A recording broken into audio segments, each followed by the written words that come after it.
worst possible thing you could say when you walk into a car dealership. I spent 5 years with Mercedes-Benz, 5 with General Motors, and the worst thing a person could say when they walk in is, if you could just get me to this payment, we got a deal. So your loan's probably still like 19, which means you got to pay to get out. You're upside down. It's called negative equity.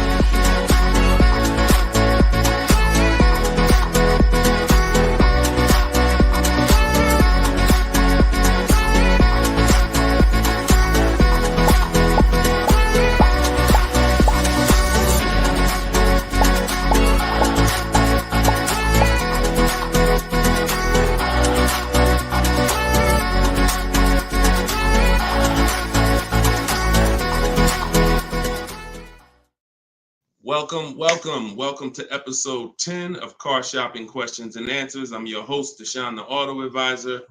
We do these live streams throughout the day to make sure that you can get insider secrets from someone who was in the car business for more than 14 years.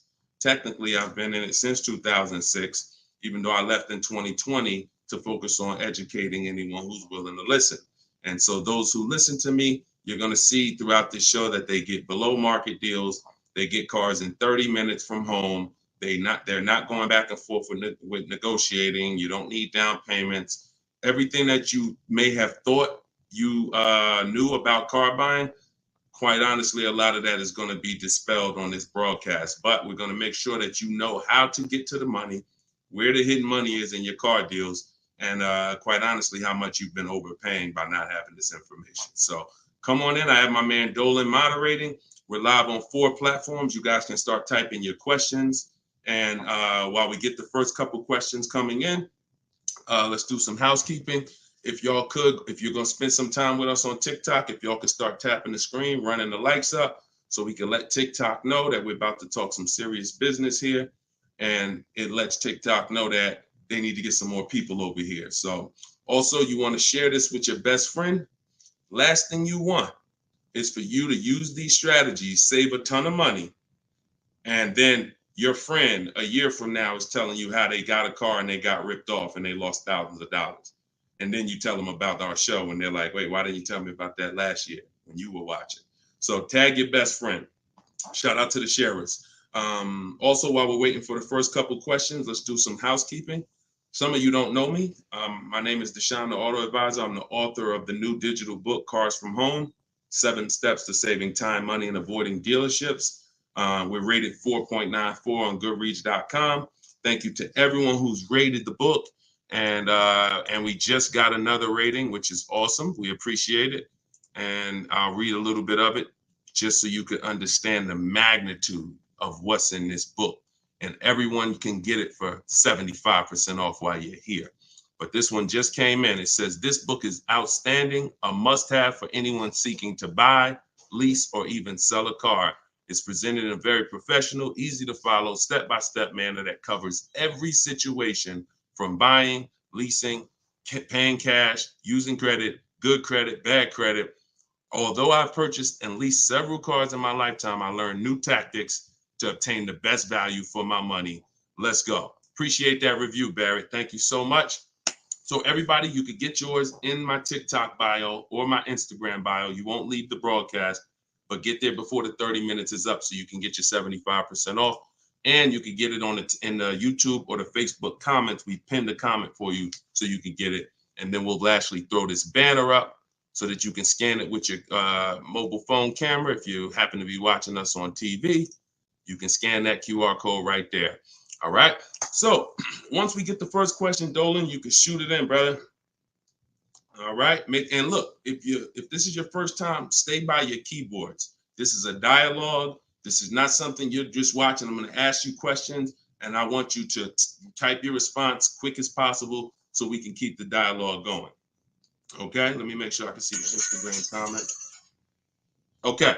So this one's from Instagram. I currently have about 12 to 15,000 in equity in a finance vehicle with 8 months of payments remaining. Realistically, I don't envision myself keeping the vehicle for another 3 years, so I like to lease.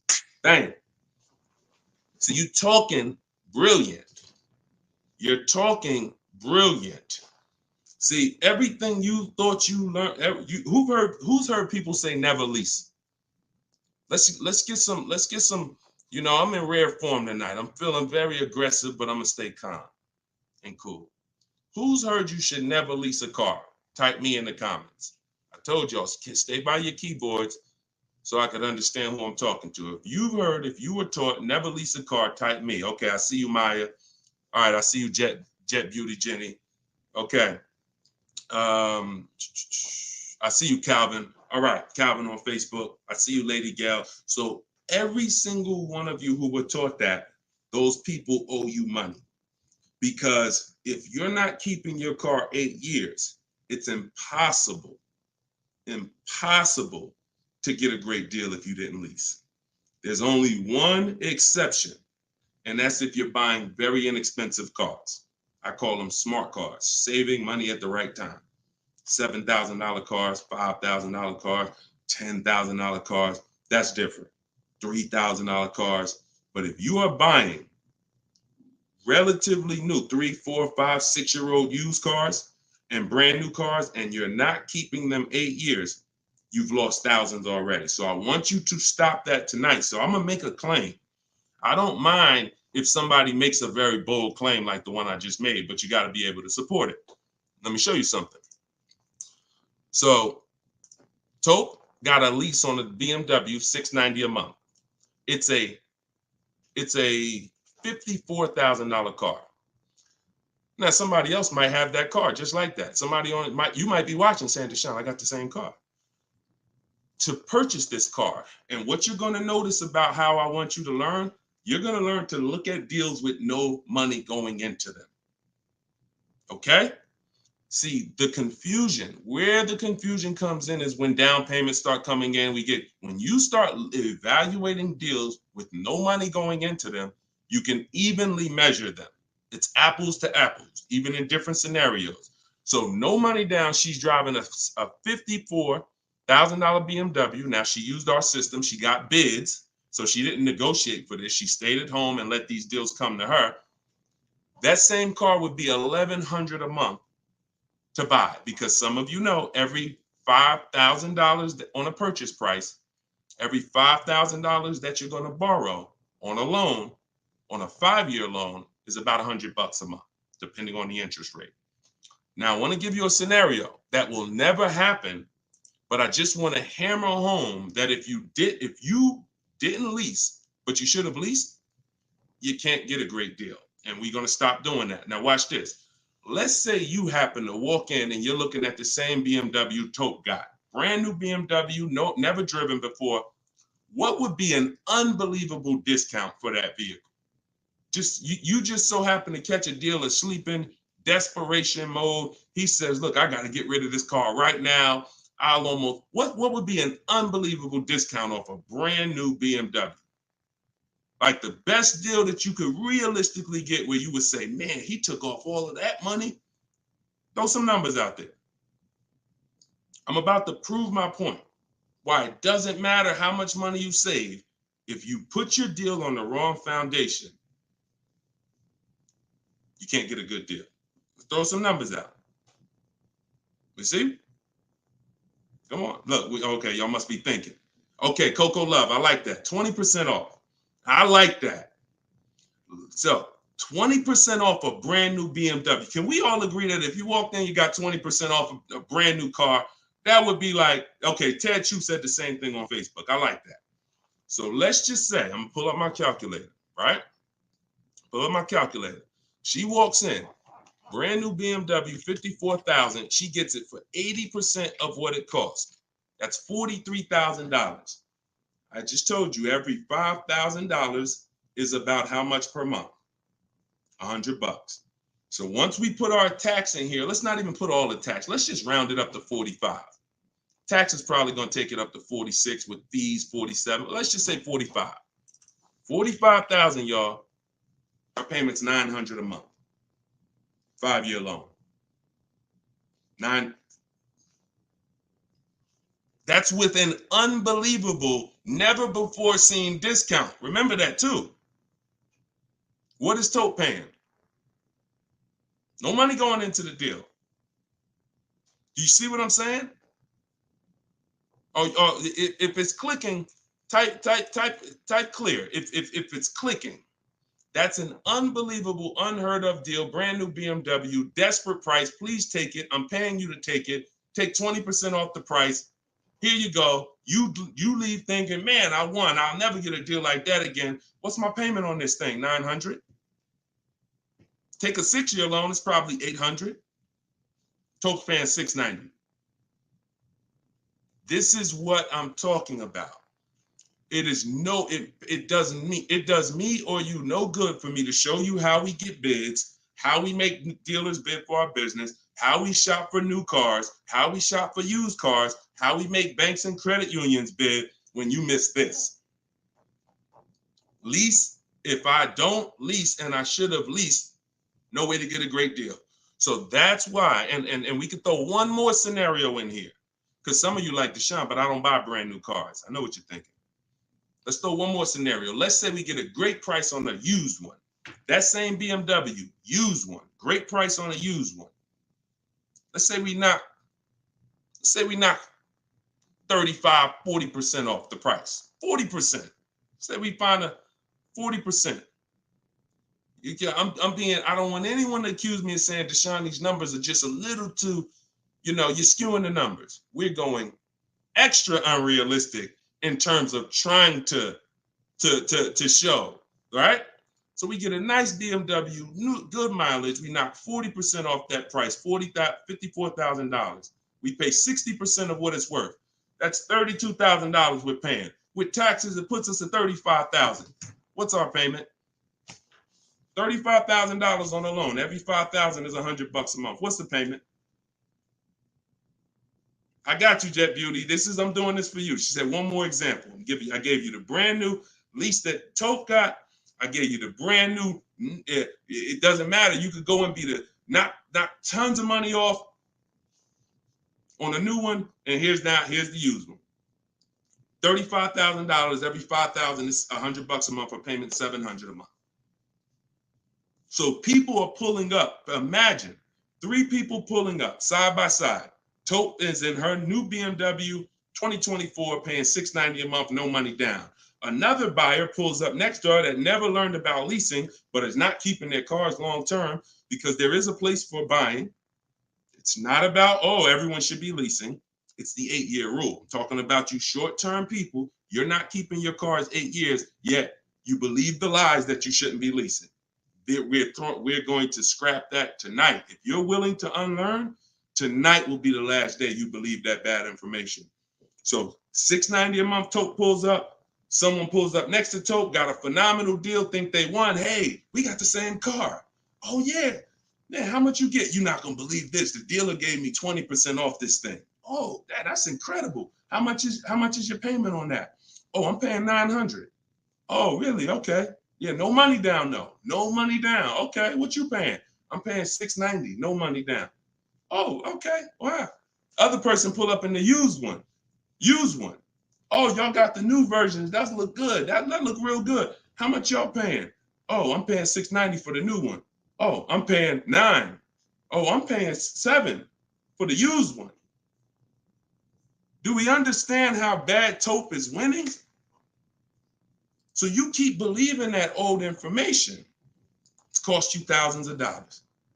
Cost your family thousands. I hate to be the bearer of bad news, but I'm also the bearer of good news. Because if I don't tell you, who's going to tell you? At least now you can actually make the changes and actually change your behavior and stop listening to people who rant about things but never talk numbers. Never talk numbers. They just rant and say, don't do this. Always do this. Never talk numbers though. So this is it. First step, I'm glad this is all based on this first comment we got from Instagram. Don't envision yourself keeping the car 8 years, even 3 more years, then you need to be switching to a lease tomorrow. No point in staying in it. No point in staying in it. All right. Go ahead. Shoot the next question up, Dolan. I think we went deep enough on that first one. Okay. This is the 7 p.m. live show. This is our first live show in the evening. If you see the banner on the actual show, that means we rebroadcast it, because we do rebroadcast these shows all day, so you can tell your friends, even if they can't catch us live, they can watch the show. But yeah, right now we're live, so keep typing your question. Look, Marika said, "Wow, I understand. Yeah, I understand. You're pulling back the veil." All right, this one's from Instagram. What's your opinion on the current car market with leasing? See, I can show you better than I can tell you. Those who don't know how to get great deals, there's no deals to them. We've been hearing this since the very, very beginning. When I started teaching people in 2021, we were hearing there's no deals out there. Felicia came in. She was our first person to use my stuff. She got a BMW X1. And she got it $1,950 off. That was in January 2022, middle of the pandemic, when there was blood in the street. Blood, everybody who came out the dealership, it was like you couldn't believe what you paid. And God willing, you didn't have to buy in those scenarios, or if you use my strategies, you did okay. But those who had to buy, I told you how dangerous it was back then, because dealers were charging 5, 10, 15 grand over sticker and getting it. Meanwhile, Felicia came in, she got a $1,950 discount off a white BMW, not a purple one that no one wanted, white one. Bonita, I always use Bonita because Bonita was middle of the, look, 2022, December 2022. Got 600 down, 600 a month on a brand new Kia Telluride. So our vantage point is different. I get it. To you, yo, there's no deals out there. To us, it's never been no deals. It's deals everywhere. Everywhere. Look, Frena. Some of you saw Frena. Just got a brand new lease. $579 a month. $65,000 vehicle. Ridiculous deal on a Jeep Grand Cherokee Hybrid. Ridiculous. Under 1% lease deal. So, I mean, Deshone, what about purchasing though? Well, it's easier to get purchase deals because there's no lease program. All you need is a huge discount from the dealer. When you're leasing, you need a huge discount from the dealer and a good lease program. So, but here's Sean, $73,000 F-150 Lightning just recently. Look, $20,000 off he's getting. It's just what you know. And I'm not the most proud of the fact I can get deals. I'm sure there's probably not one of you who doubt if this guy was in the car business, worked for Mercedes, worked for General Motors, he's clearly good at this. Of course he can get deals. That's why I don't even talk about the deals I get. I always show the people who use the stuff that I teach so that you could understand that you could get deals. You just need to change your strategies. Stop shopping like it's 1990. You get what I'm saying? You're shopping like it's 1990. No disrespect. I'm just telling you, look and analyze yourself. What about how you shop is different than how our parents shopped in the 90s? So this is what you need to change. And when you change and you start listening to what I'm telling you, you start sitting at home and you start going online and start making these dealers come to you and getting bids while you sit at home, making these banks come to you and getting bids while you sit at home, and not trading your cars anymore, getting bids from online buyers, you're going to save the same amount. You're going to save the same money they're saving. Easier than you've ever saved it before. Okay? Change your strategy. That's what we do here. Okay? All of this is out of my new book. You can put the next question up, Dolan. Cars from Home. It's a digital book. You can get it for 75% off in the TikTok comments. You won't leave the broadcast. It's normally $97. But you get it for $24 as long as you get there before the 30 minutes is up. It'll be in your inbox. Same thing in my Instagram bio. Click the link, grab your copy, and then we got comments in the comment section. We have the link pinned for you guys on Facebook and YouTube, so you can get your copy for 75% off. Okay. TikTok. How do I know what the percentage is for lease deals for Mercedes-Benz? When I return my lease, do I have to replace the tires and brakes? If they're bald, yes. Or you're just going to pay for them. And the same thing that would lose you money if you own the car, lose you money if you're returning the lease. If you have a big dent on a car and you go to sell it, people are going to take off money for that, right?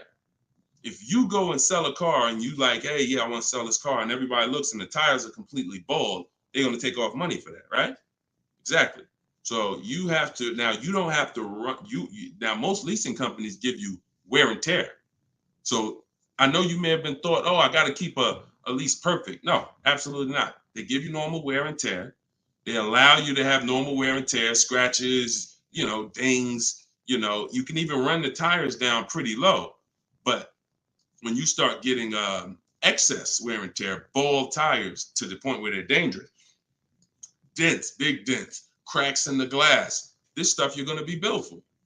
And that's perfectly natural. Now, in the case of what is a good lease deal for Mercedes-Benz, it's not brand specific. Watch this, y'all. A good lease deal is a good lease deal no matter what. See, the name of the game with leases, if you're not keeping your cars 8 years, because there's a different way to win with cars, and that's keeping them long enough to where they're not depreciating a lot anymore.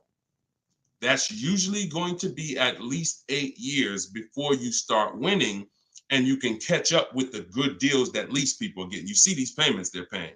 You saw the scenarios I put when, buying the used car, leasing, getting a great deal, buying the new car.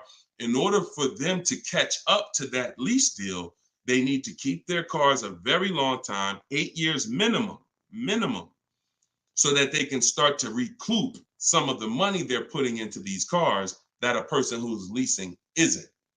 So long-term ownership is the way to win. 8, 10, 12, 15 years. Leases, great lease deals is the way to win.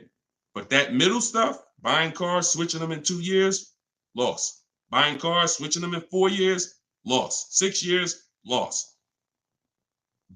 Leasing the car and then buying it, so you go from a lease to a purchase, different, loss. You're stuck in the middle.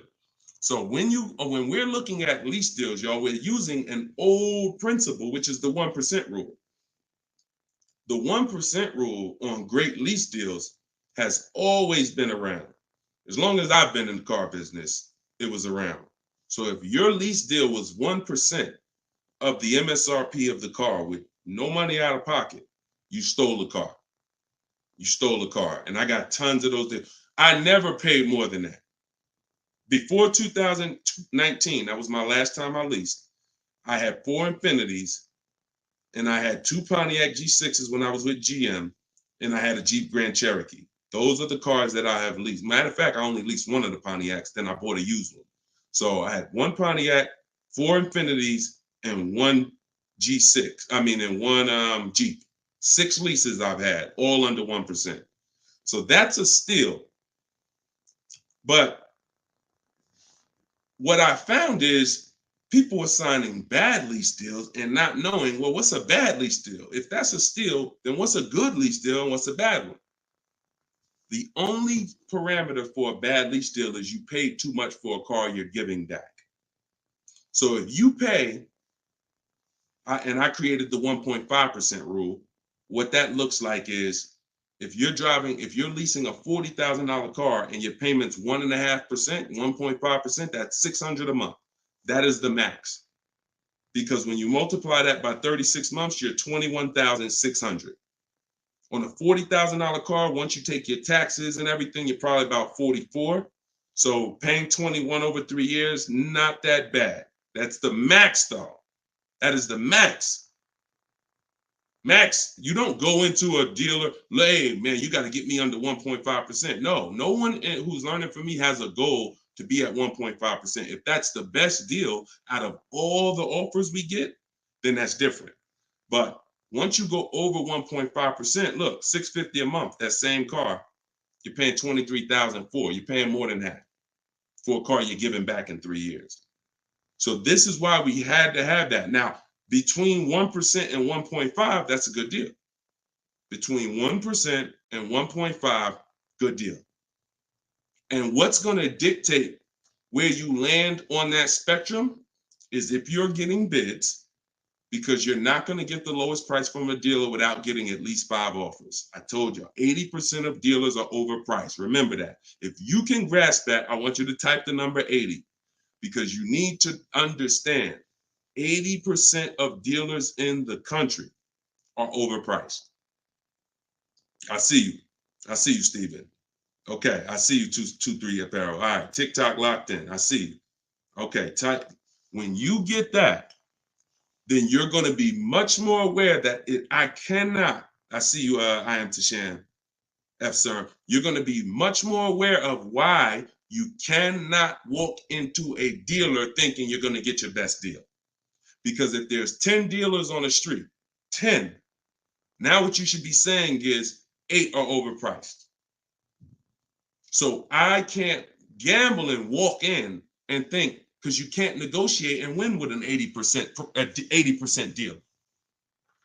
Because their prices are so high, even when you get money off, you still lose. So that's where, so it takes two things to get great lease deals. You have to get bids while you sit at home. You talk to all 10 of those dealers online.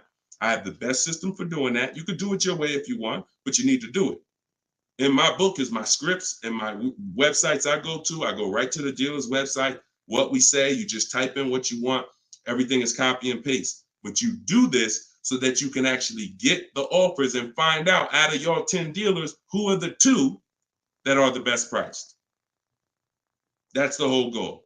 So you need that to get a great lease deal, a big discount from the winning dealer, and then you need a good lease program. That's what dictates where you're going to fall in that spectrum. You can't get below 1% without a ridiculous lease program. They really want to move the car, but 1.2%, 1.3%, these are happening all day long on cars that you all day long. All right, next question, Dolan. All right, Deshaun, I bought the book and followed your instructions for lease deals. I got a 1% deal quote. It's the best system. Buy the book.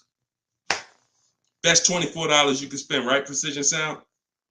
See, I swear when I was putting the book together, I priced it at $97 because I said this book is going to save somebody so much money. It's not fair to have it priced like other books. I got tons of books here.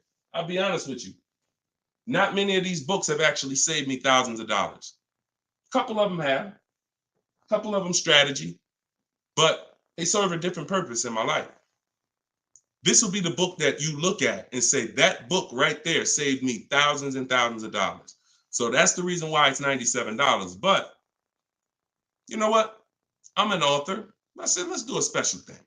Everybody who jumps on the welcome offer, you could get it for the price of a regular book. There you go. But I'm glad. 1% lease deal. Congratulations. Great job. Enjoy it. Enjoy it. All right, next question, Dolan. Can you use your system out of state? Ted, great question. You're going to find that you're going to become very comfortable dealing with dealers out of state. Because, and I'm going to tell you the truth, a lot of dealers that are close to you, when they see your zip code, they've already determined and made up in their mind how much they're going to discount, or if they're even going to discount, based on where you live. If you're 20 minutes from them, why do I need to give you a discount when I know the average person shops 2 dealers before they buy? Now, I don't want you to be average. Let the average people get average deals and above market deals, but you're not going to get below market deals doing average things. I'm going to say that again. You're not going to get below market deals doing average things.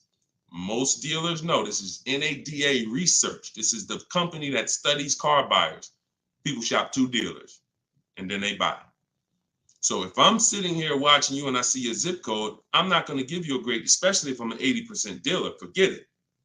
But when you start talking to these dealers that are 45 minutes away from you, an hour away from you, now they'll never see you without the online tools. And what we want to do is these smaller dealers that are usually that don't have the foot traffic, we want to give them the opportunity because they want to be able to compete with the dealers in the city. And if it's up to walking in, they'll never have that opportunity. But when it's online shopping, they get the same opportunities, and they will sometimes take that opportunity and make sure they beat their competition. going back to Sean's deal, very important to see this. Sean posted in our groups. We have a private group. He said, I haven't seen the other. I said, I haven't seen the other offers. This is when he showed me he was saving 20 grand. And he said, you know, what do you think about this? I said, you're saving 20 grand. But I said, I don't know what the other offers are. Because what if you could save 25? Don't get excited about one offer. You got to get 5. I sold a car, a Maybach, and years ago, it had a $20,000 rebate on it. What if this car had a $20,000 rebate? We don't know. So he said, look, I got 15 offers. See, the difference is when you're using an online system, you sit at home and you start learning how to go on these dealers' website, copy and paste what you want and get these offers. You're going to be like, dang, I could get 5 more offers just like that. So he got 15 offers. Now check this out. This is what's important about this question you just asked, Ted. I couldn't find anything under MSRP locally. He expanded his search to 150 miles and he found this deal. So a dealer that was over 100 miles away from him made him this offer. None of the dealers close. Very important. So you want to get comfortable shopping out of state. And when you know how to do it the right way, especially on new cars and leases, it's easy because it's new cars. They're cookie cutter. You know, everyone has the same. Little bit more precision when you're buying a used car. But even that, don't be scared. We've had plenty of people drive an hour to get a used car, hour and a half. If that's where the best price used car is, if I'm saving $4,000, I'm gonna go over there. I'm gonna get a hotel room for $60, and I'm gonna get my car. I'm going to where the money is, not staying here because I want to be comfortable and I'll just pay more because I just want to be convenient. You know what I'm saying? Great question, though. Go ahead, Dolan. Next question. Steven, you clicked that picture of me. He said, what do I click to get the book? Click that picture of me. Even on Instagram, there's a picture of me at the top. And you can go right to that website and you'll see a button at the top that says get the book for 75% off. So get your book before the 30 minutes is up so you can get your 75% off. This is Thomas on Facebook. What's your opinion on military members using this method? I move every 3 to 4 years. So do you think it's wise to get rid of my car note to own and lease? It's a great question. You need at least 3 years. If it's 3 years, that's fine. I don't want you trying to worry about breaking a lease contract 2 years in, or a year and a half in. If I knew it was shorter than that, then I wouldn't be investing a lot of money in cars. I'd have like a, $10,000 car, $8,000 car, because you can't replace cars that fast. Some of you know I do this all the time. I show you, this is the depreciation scale. Whenever you see this, you think unseen. This is the unseen expense, the depreciation scale. This is why when you buy a car for $30,000 today, what is it worth tomorrow?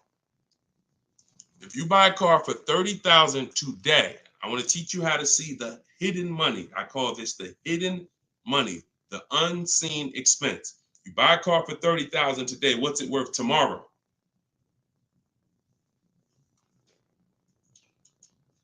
Throw some numbers out there. Let's see Instagram.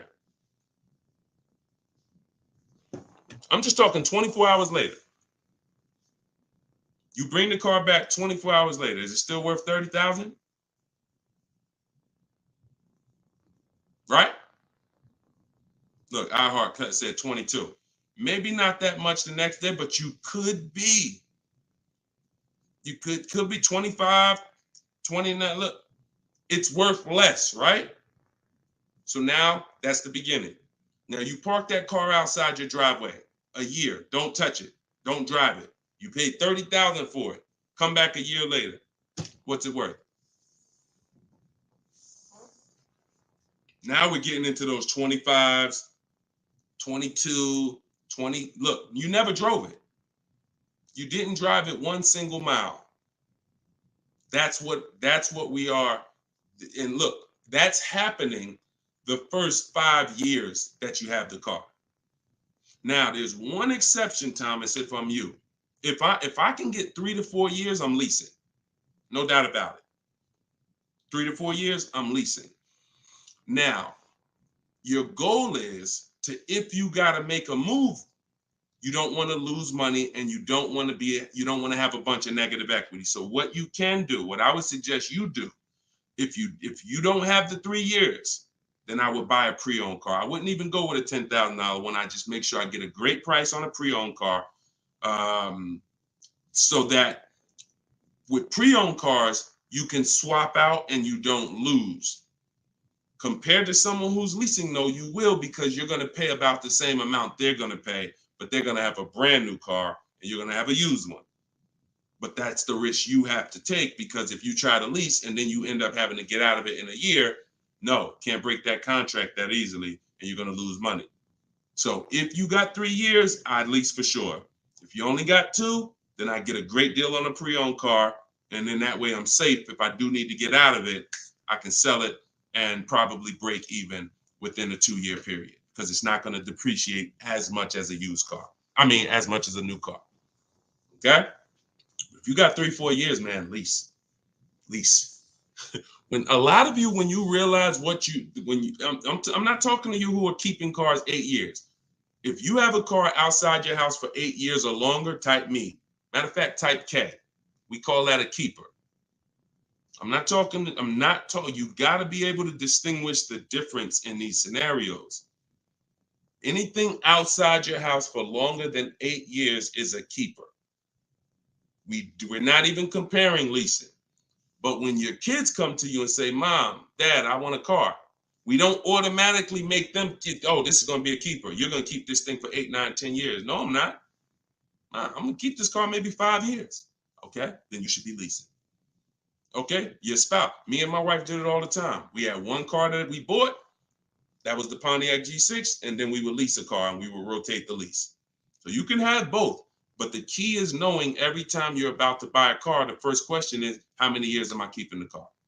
And if it's not 8, then you should be shopping for great lease deals. If it's 8 or more, then you should be buying. Very simple rules, boundaries based on numbers. All right. Go ahead, shoot the next one up, Dolan. Great question, Thomas. And anybody who's in that situation, that's a good strategy for you guys to follow.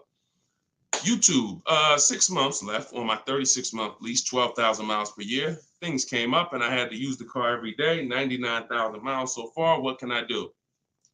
You pay.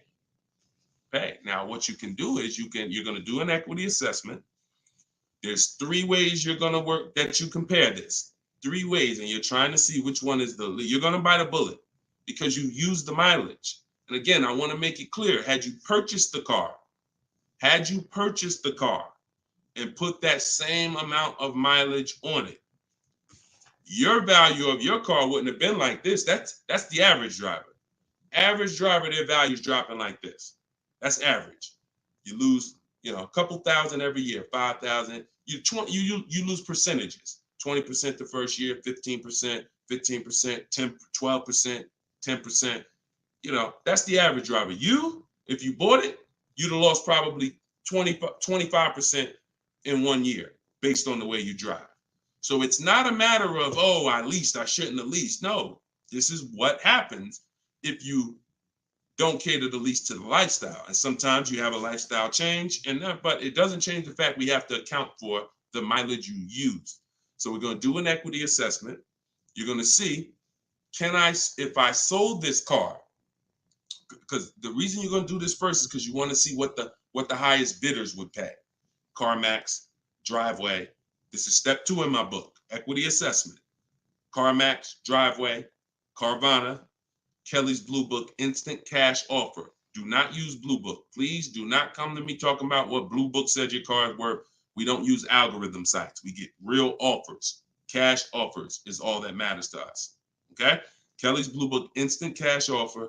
AutoNation, sell my car, and Car Guru, sell my car. That's 6 offers. And you're going to get that after you get your payoff. Now, you're going to see how upside down you are. And once you see that, okay, I'm upside down, How many miles did you contract for? Oh, 12,000 miles a year. Okay, so all right. So once you see, all right, my highest offer is 23,000, but your payoff might be, 30. Then that means you're $7,000 upside down.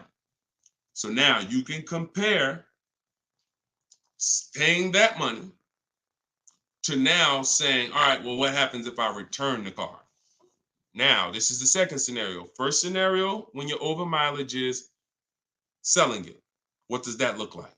Second scenario is actually taking the mileage penalty, because I just told you $7,000 is the bill over there.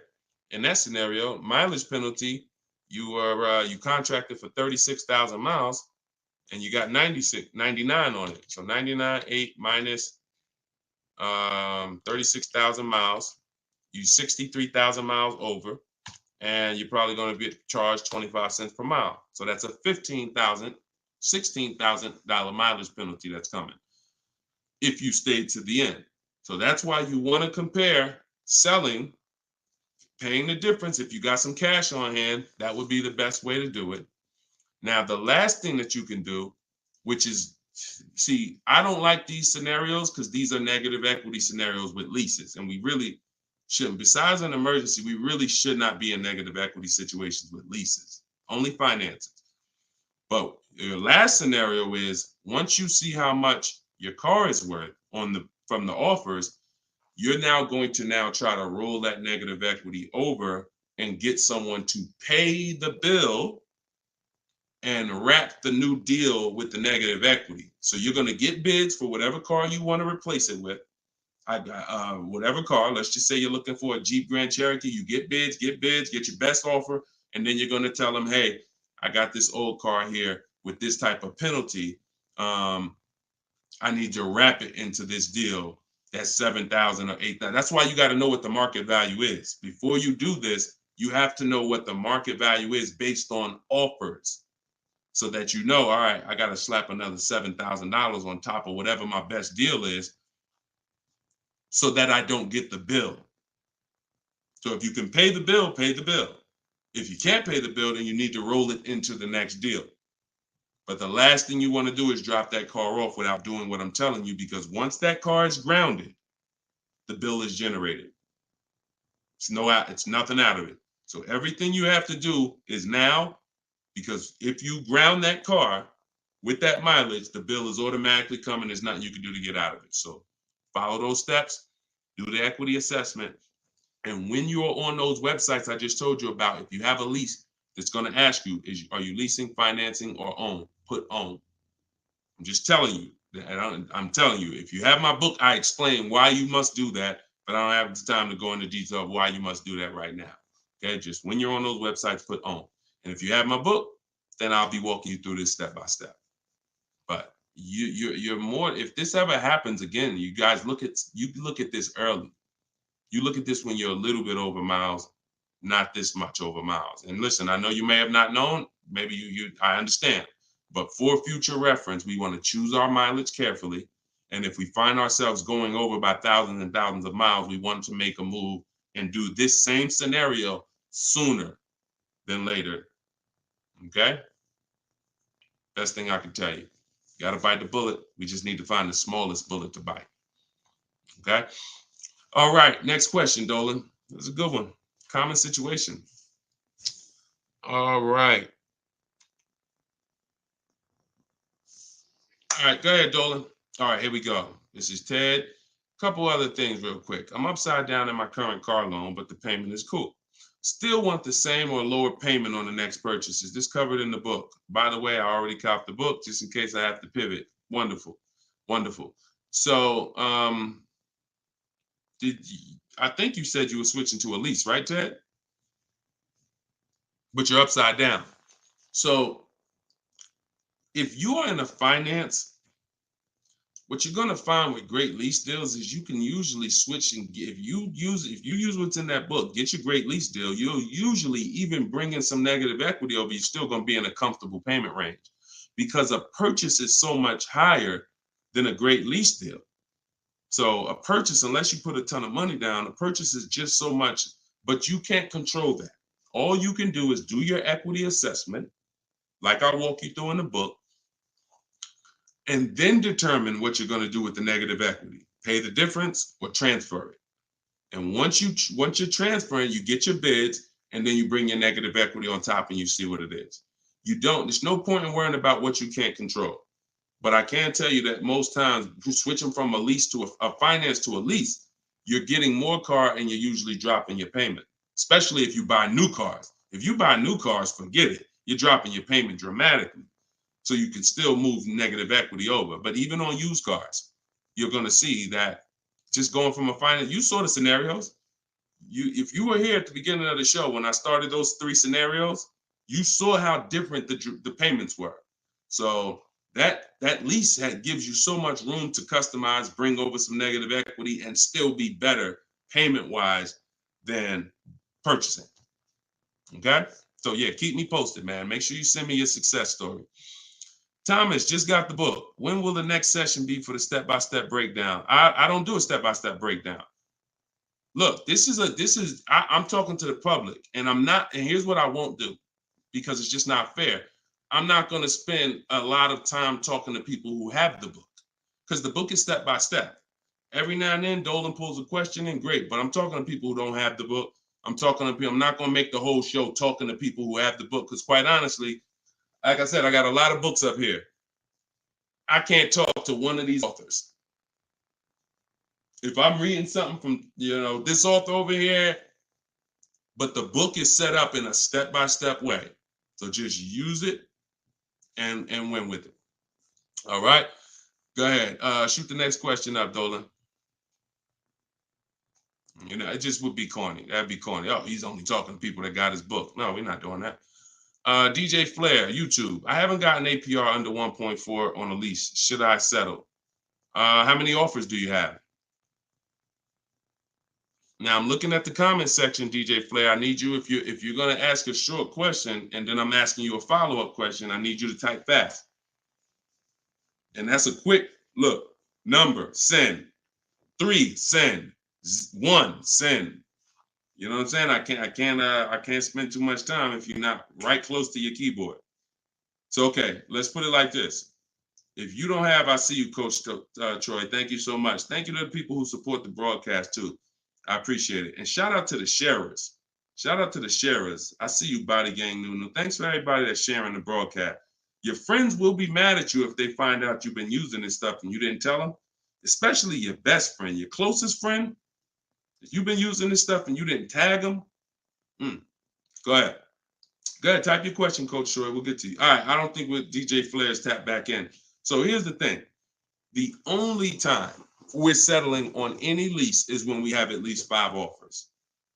Because when you shop the right way, and anyone who shopped using my stuff can attest to this, when you shop the right way, you're going to see on a regular lease, any vehicle you name, you're going to see $150 to $200 a month difference. I told y'all, I'm not just telling you 80% of dealers are overpriced. You're going to prove it to yourself. 80% of dealers are overpriced, and you're going to prove it to yourself when you look at all those offers and you see that one dealer is at $450, another dealer is at $490, another dealer is at $530, another dealer is at $590, another dealer is at $6. We've been doing this. I've been working with people since 2021. I got over 1,600 people in my personal, coaching program, and we got thousands of people that have the book. So when we get the offers, that's what we see. So the only way we will settle on a 1.4% lease is if we know that's the lowest offer in the market. And the only way we know it's the lowest offer in the market is I'm looking at the other lease deals. Oh, that one's 1.5. That one's 1.7. That one's 1.75. That one's 1.8. Now I know 1.4 is the deal. Let me get this up out of here. This is a great deal on this particular car. That's the only way. Okay. Next question, Dolan. Great question. I'm on the fence about joining maps for my truck purchase. Can you elaborate on how it's different than following the book? I don't even talk about maps on here. Maps is Maps is my book and video with me coaching and Zoom calls and a private Facebook group. Totally different. And again, that's another reason why I can't get too big into giving questions and answers. Look, the book is there. It's $24. It's step by step. People have used it, gotten to success. That's why we're rated 5 stars, 4.94. But that's why we're rated high. That's why people are writing me. Look, we just got this today. So when I get this stuff like that, the only time I'm going to engage with thousands of people who got the book is when I know the book is not really complete. It's not complete, but we know the book's complete. So when Tiffany sends me this, look, I just got this from Tiffany. Look. I believe we got a great deal. Look, 2024 Mazda CX-90, $44,820 on the sticker. Discount was $6,530. That's ridiculous. That was her best offer of all her bids. $65,000. She saved 15% off the price of the car. Brand new car. She just sent me this. So some people are like, Deshone, you know what? I can follow the book. This is my thing. You laid it out step by step. Step 1, 2, 3, 4, 5, 6, 7 is delivery. Step 7 is literally getting ready for delivery. So, but Maps is totally different. Maps is the program I launched in 2021 that I work personally with people. We do coaching calls, and we and everything in the book is in video form. So you're not reading, you're just watching step-by-step video. So you could email me about that, and we could talk about that another time. All right? You get what's right for you. Go ahead. Next one, Dolan. All right. What if you drive too many miles daily? You just pick your miles. You choose your miles wisely. You can see, here's what I want you to understand. Now, if you were on the show a little earlier, we talked about how you're going to pay whether you, and bring in, Dolan, can you bring in Coach Troy's question on TikTok?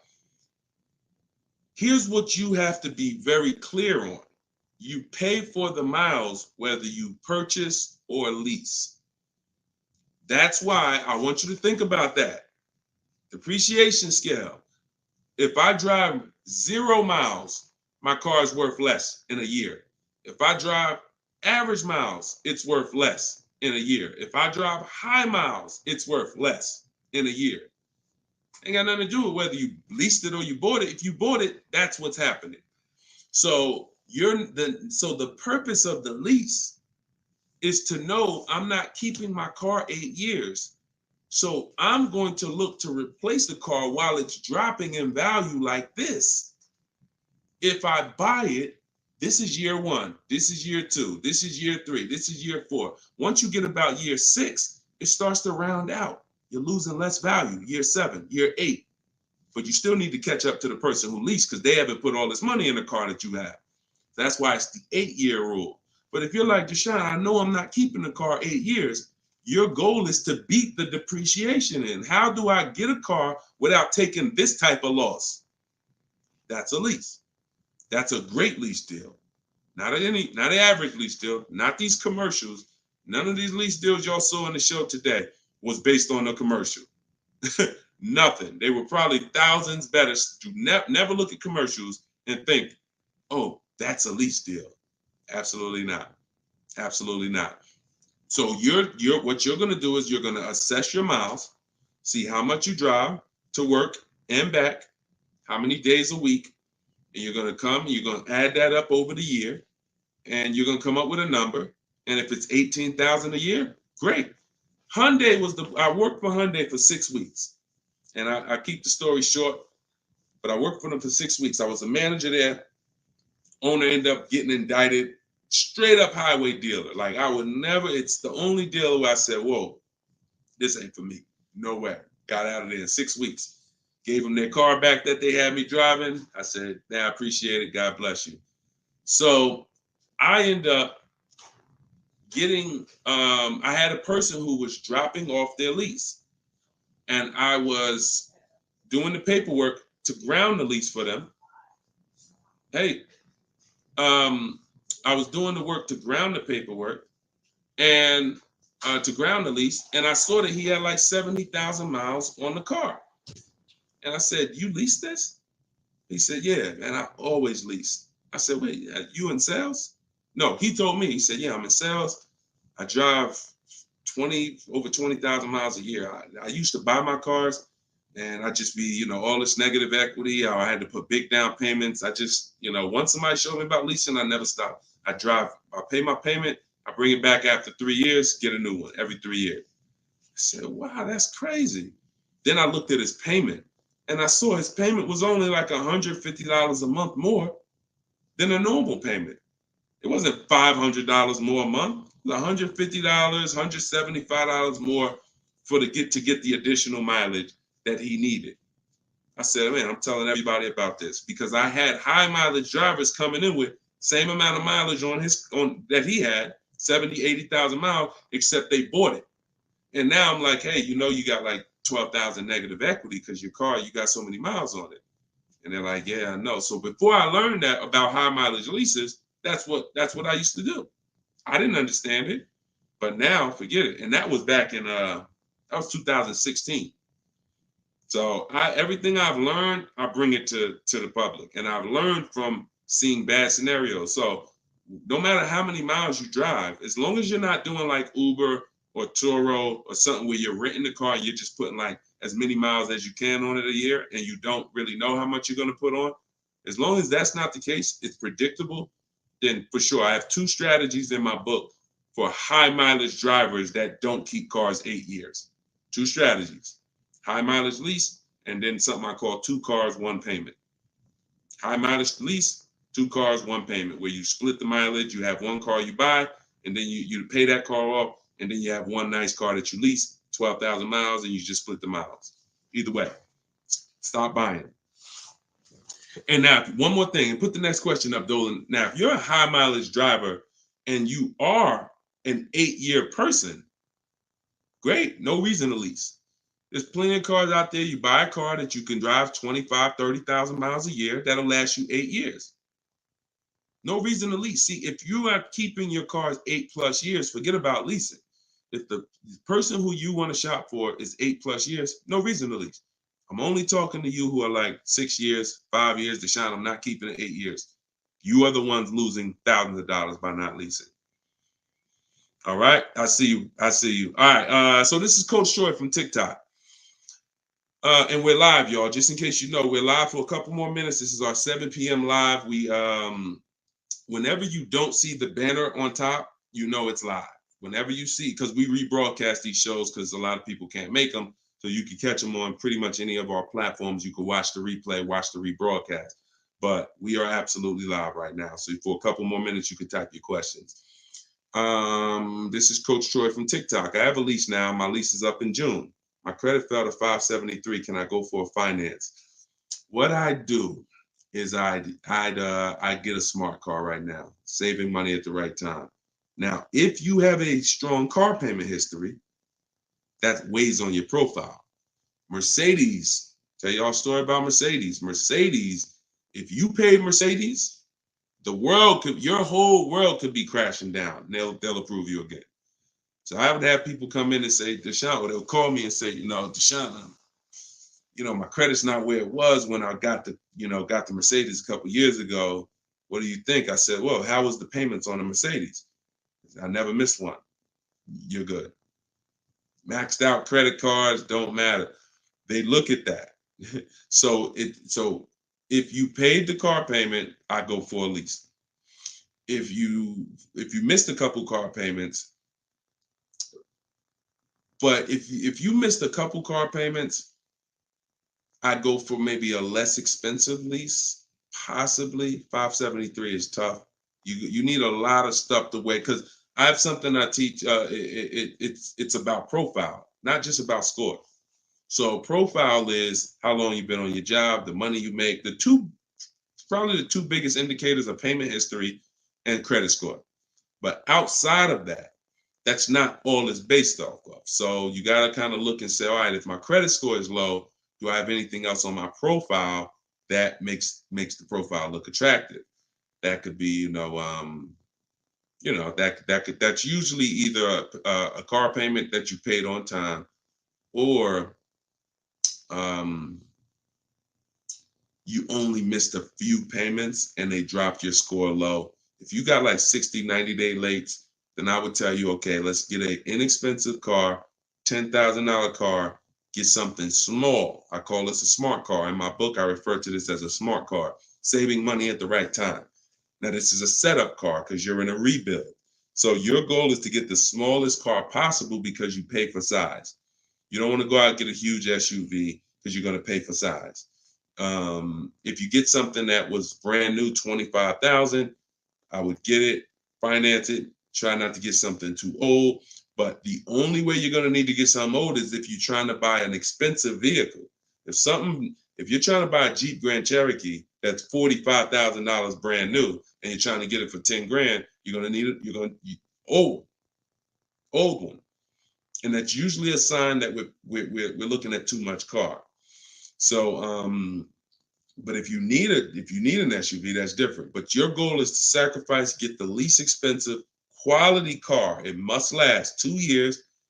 Hit the payment history on point. Don't miss a payment, and then you would switch to a lease.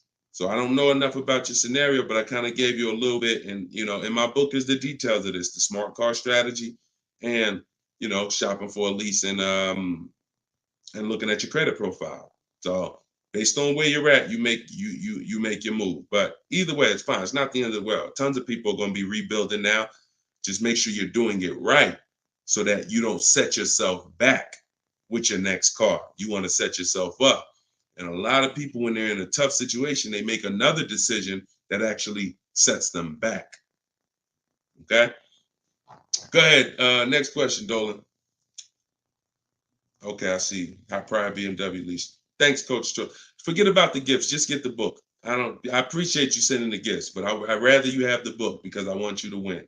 Okay, take all that money you just gave on the show, and I appreciate it, and get your book so you can make sure that you win for the rest of your life with cars. But thank you. Go ahead. This one's YouTube. Where's Instagram at? Instagram, y'all quiet this evening. Y'all started out the show with a lot of questions, and now y'all quiet. Let's go, Instagram. Type your question. And the thing about Instagram is, if you hit that little paper airplane next to the comment box, you can share this with like 30 of your friends. And I guarantee you, every single one of them will thank you. Every single one of them. We don't dance. We don't tell jokes over here. All we do is talk big money. Guarantee they'll thank you. So, all right.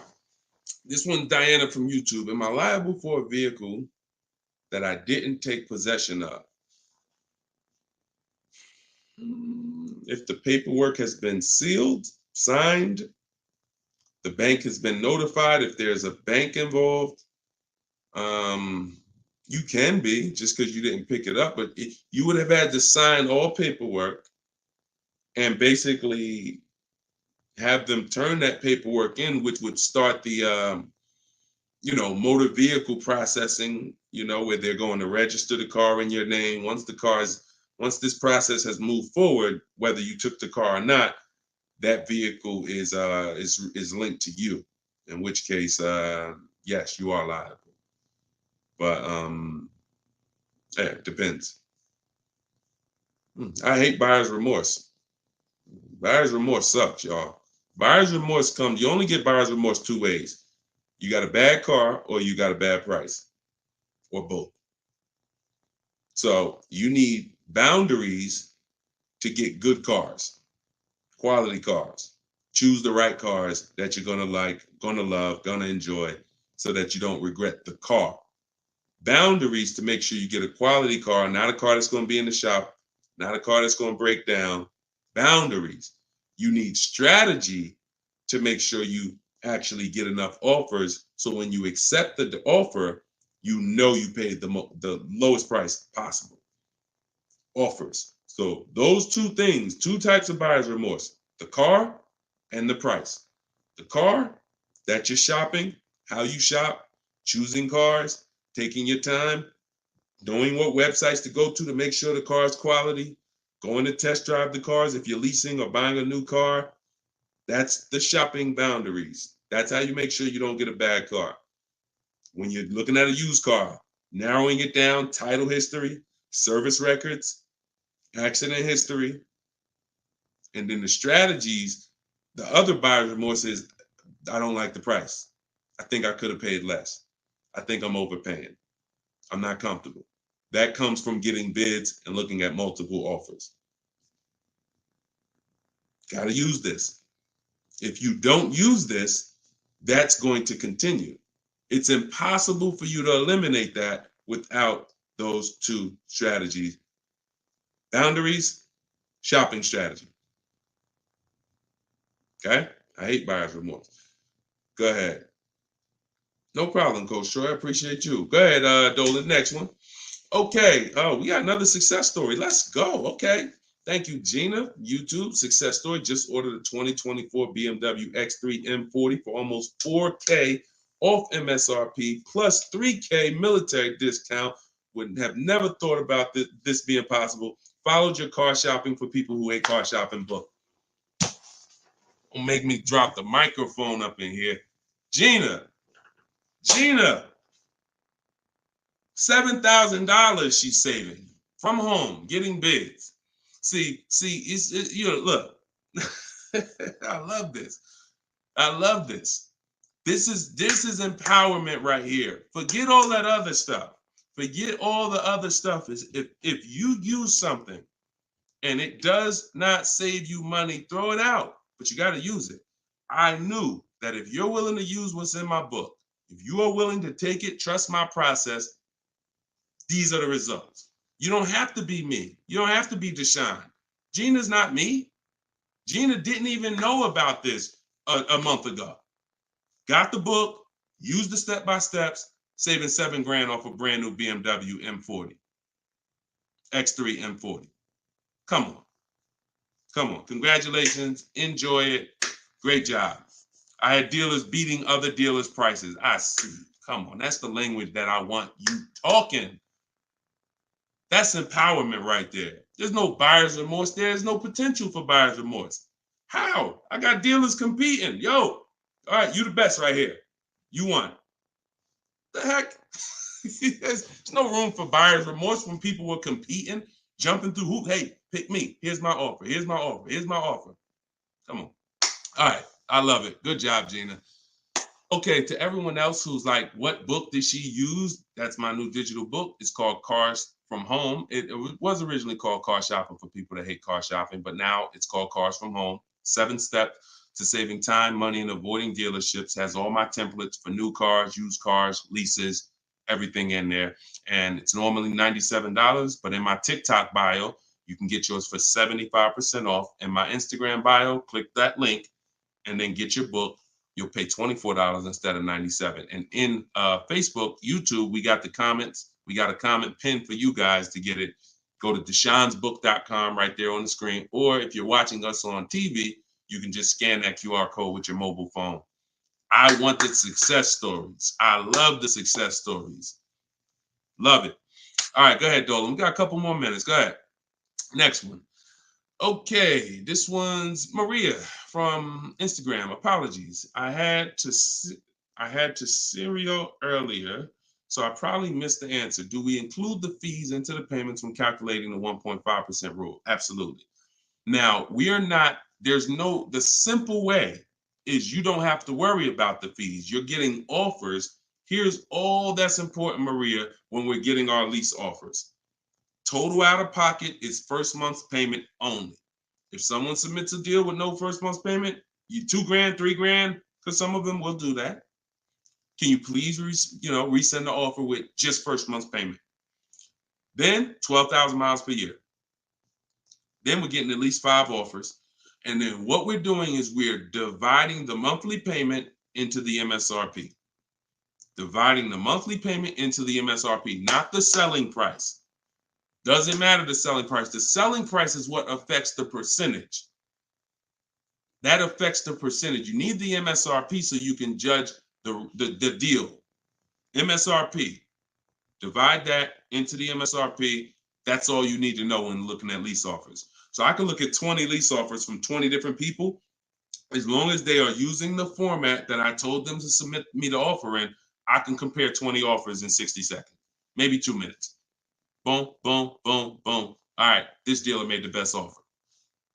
Very simple. Don't worry about fees with leases. Just do those percentages. Everything else will slow you down. All right, great question. All right, wasn't it fun? Look, Precision Soundworks said, wasn't it fun following his steps? I just gotta put that on it. Listen, this game, oh man, come on. Wasn't it fun following his steps? Because you're in control. You're in control.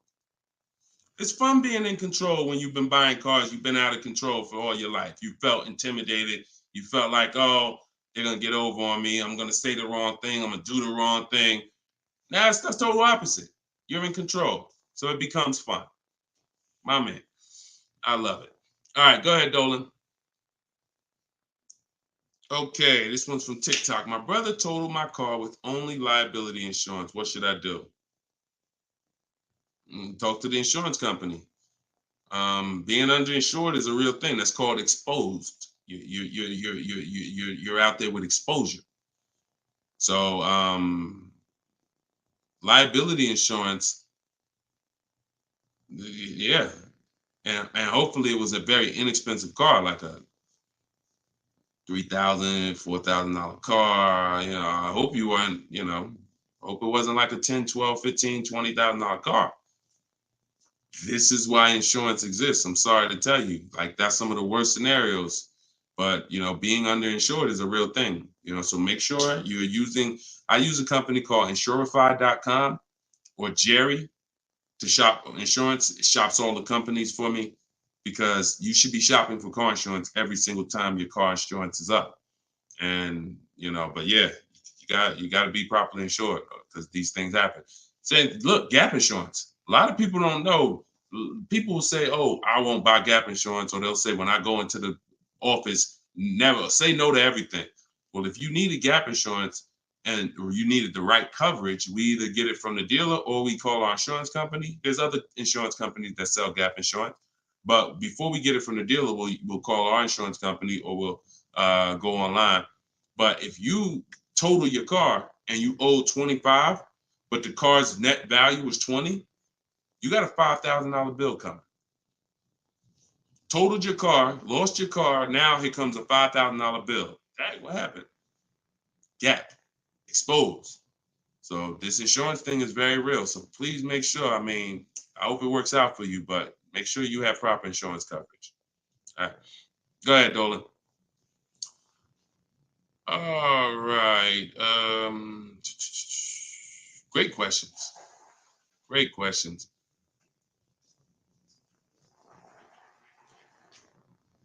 All right. This one's Thomas. I have come to an end of my lease. A new lease is too much for me. The buyout is about $25K. Give me some options. Unless you got 5 offers, that doesn't mean anything.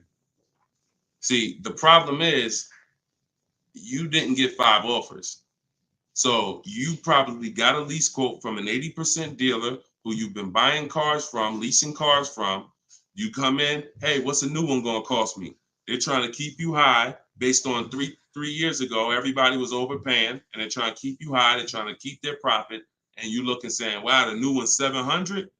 Nah, I can't do that. I guess I'm going to do something different. Meanwhile, when you start getting bids, you'll see that maybe the best deal on that is 500. See, all of these deals that I'm showing you guys, you got to understand something. These are not deals that people are getting by walking into dealers.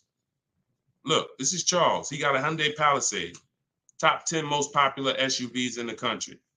$48,000 vehicle, $597 a month. $597 a month. Listen, and just so y'all know, we live right now. This is not a replay. So we are straight live. I want you to know when we're live and when you're watching a rebroadcast. Okay? Like, understand, this doesn't happen walking into a dealership. So when I usually hear questions like this, oh, I'm gonna buy the lease out, or hey, there's no deal, the new lease payments are too high. No one who's getting multiple offers are saying that, because what you would be doing is you would be flipping to another vehicle. Before I go from leasing, which is a value play. Leasing is driving brand new cars for pennies on the dollar. To go from that to buying a used car is an entirely different thing. Buying your lease is buying a used car. So when you do that, Alexis, just go to deshonsbook.com. Just type it into your browser. So when you do that, you're switching totally different strategies. But what I would do if there's a bad lease program, if let's say I've been leasing Mercedes-Benz for years and I go to get another one and I do all my offers and I see, oh, this is a bad lease program. It's over 1.5, 1.6, 1.7. No thanks. I'm going to go to my plan B car. I'm going to look at it, a plan B car, because every single vehicle has a different lease program. And sometimes you'll look at one vehicle and you'll think, oh, this is all leases. No, that's one vehicle. That's not even all leases in this dealership. This vehicle has a different lease program than this one. This trim level has a different lease program than that trim level. They're all different. So when we get locked in on one overpriced lease, especially if we didn't get 5 quotes like I teach, so no, that is the strategy. So you just say, give me some options, please. Here's your options. Get 5 offers. If they're all over 1.5%, next vehicle, pick another vehicle. Get 5 offers. If those are over 1.5%, pick another vehicle. Eventually, you're going to find a vehicle that has a great lease deal, and you're going to say, okay, this is it. They're all different. If you're using my book, you can do this in 60 minutes. Your first time using this, it'll probably take you 90 minutes to do the process. Second time, you should be around 60. I want you guys, by the time you use this 2-3 times, you'll be getting car. I can get any car I want, get the best offer, look at the whole market in 60 minutes, 45 minutes, 60 minutes. So that's not going to be your first time. 90 minutes probably the first time. But this is 90 minutes. By the time, that's not one trip to the grocery store. It's not even one trip to the grocery store. All right, y'all. We've been on for an hour and 18 minutes. We like to keep these lives around an hour and 15. We're gonna wrap. We'll be back. Listen, this is what we do. Shout out to the surprise success stories. Thank y'all to everybody who spent some time with us. Everything that I taught tonight, everything I taught today is out of my new book. It's called Cars from Home: 7 Steps to Saving Time, Money, and Avoiding Dealerships. It's the science of shopping from home online the right way. There's tons of people who try to shop online. There are car sales people who have mastered the science of not giving quotes online, making it hard to buy online. So the same way when people were walking into the dealer, car salesmen got trained on how to handle you. The same way they saw millions of people go to the internet, they created internet sales departments to get trained on what? How to handle you. So you need a strategy to make sure that you're doing this the right way, getting bids. You don't have to be a great negotiator when you're great at getting bids. And that's what the book is about. So you can get your copy for 75% off. It's $24 in my TikTok bio or my Instagram bio or the link in the comments on YouTube or Facebook. And if you're watching us on TV, just scan that QR code with your phone. But we'll be back sometime tomorrow, depending on when you're watching. And this is what we do. Let's keep saving this money. All right. God bless. And thank you to everybody that got the book. Email me your success stories. I want to see more success stories. All right. God bless you.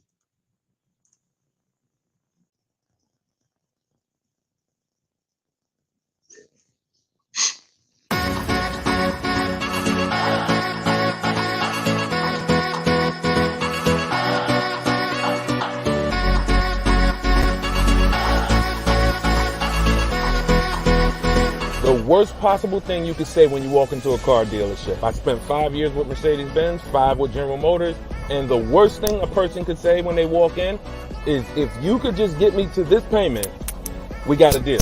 So your loan's probably still like 19, which means you got to pay to get out. You're upside down. It's called negative equity.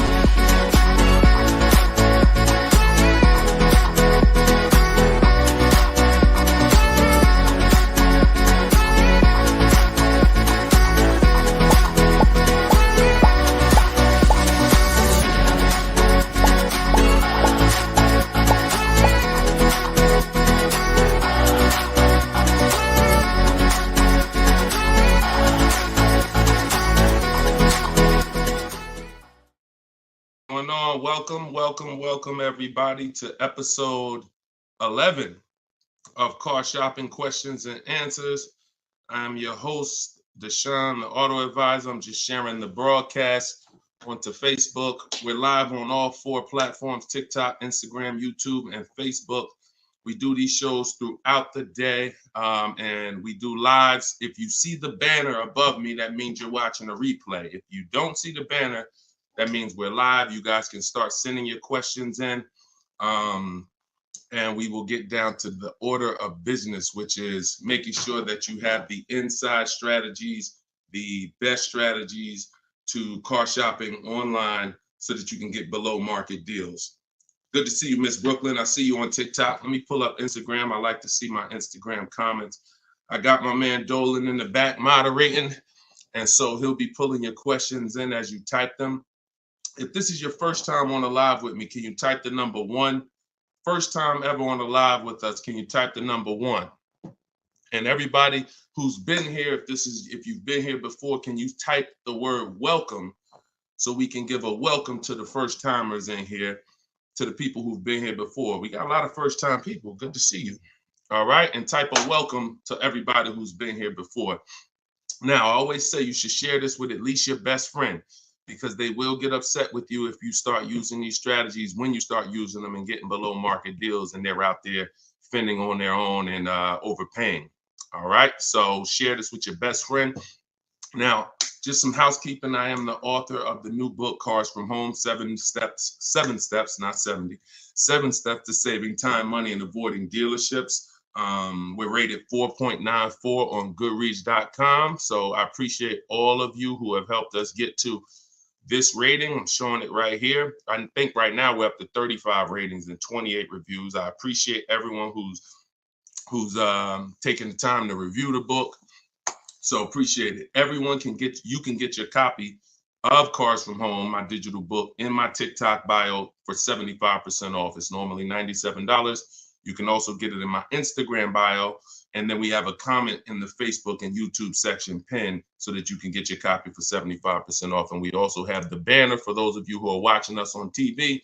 You can simply scan that QR code with your phone to get your 75% off. It'll be in your inbox in 3-4 minutes. Now, something very important to know, that's only for 30 minutes. Once you visit that site, you'll see the 30-minute timer. Once it goes to 0, the price does go back up to $97. So get your book before the 30 minutes. All right. So come on in. Dolan, whenever we get the first question, you guys can start. We can start bringing them in. And what I always say is type your questions fast, stay by your keyboards, because we like to dialogue with you while you're on the show with us. Okay, Carm from TikTok said, would there be any benefit for me in turning my lease in early if I'm going to finance my next car? No, because a lease is a contract. So if when you set out, like with a finance, you could switch it in any time.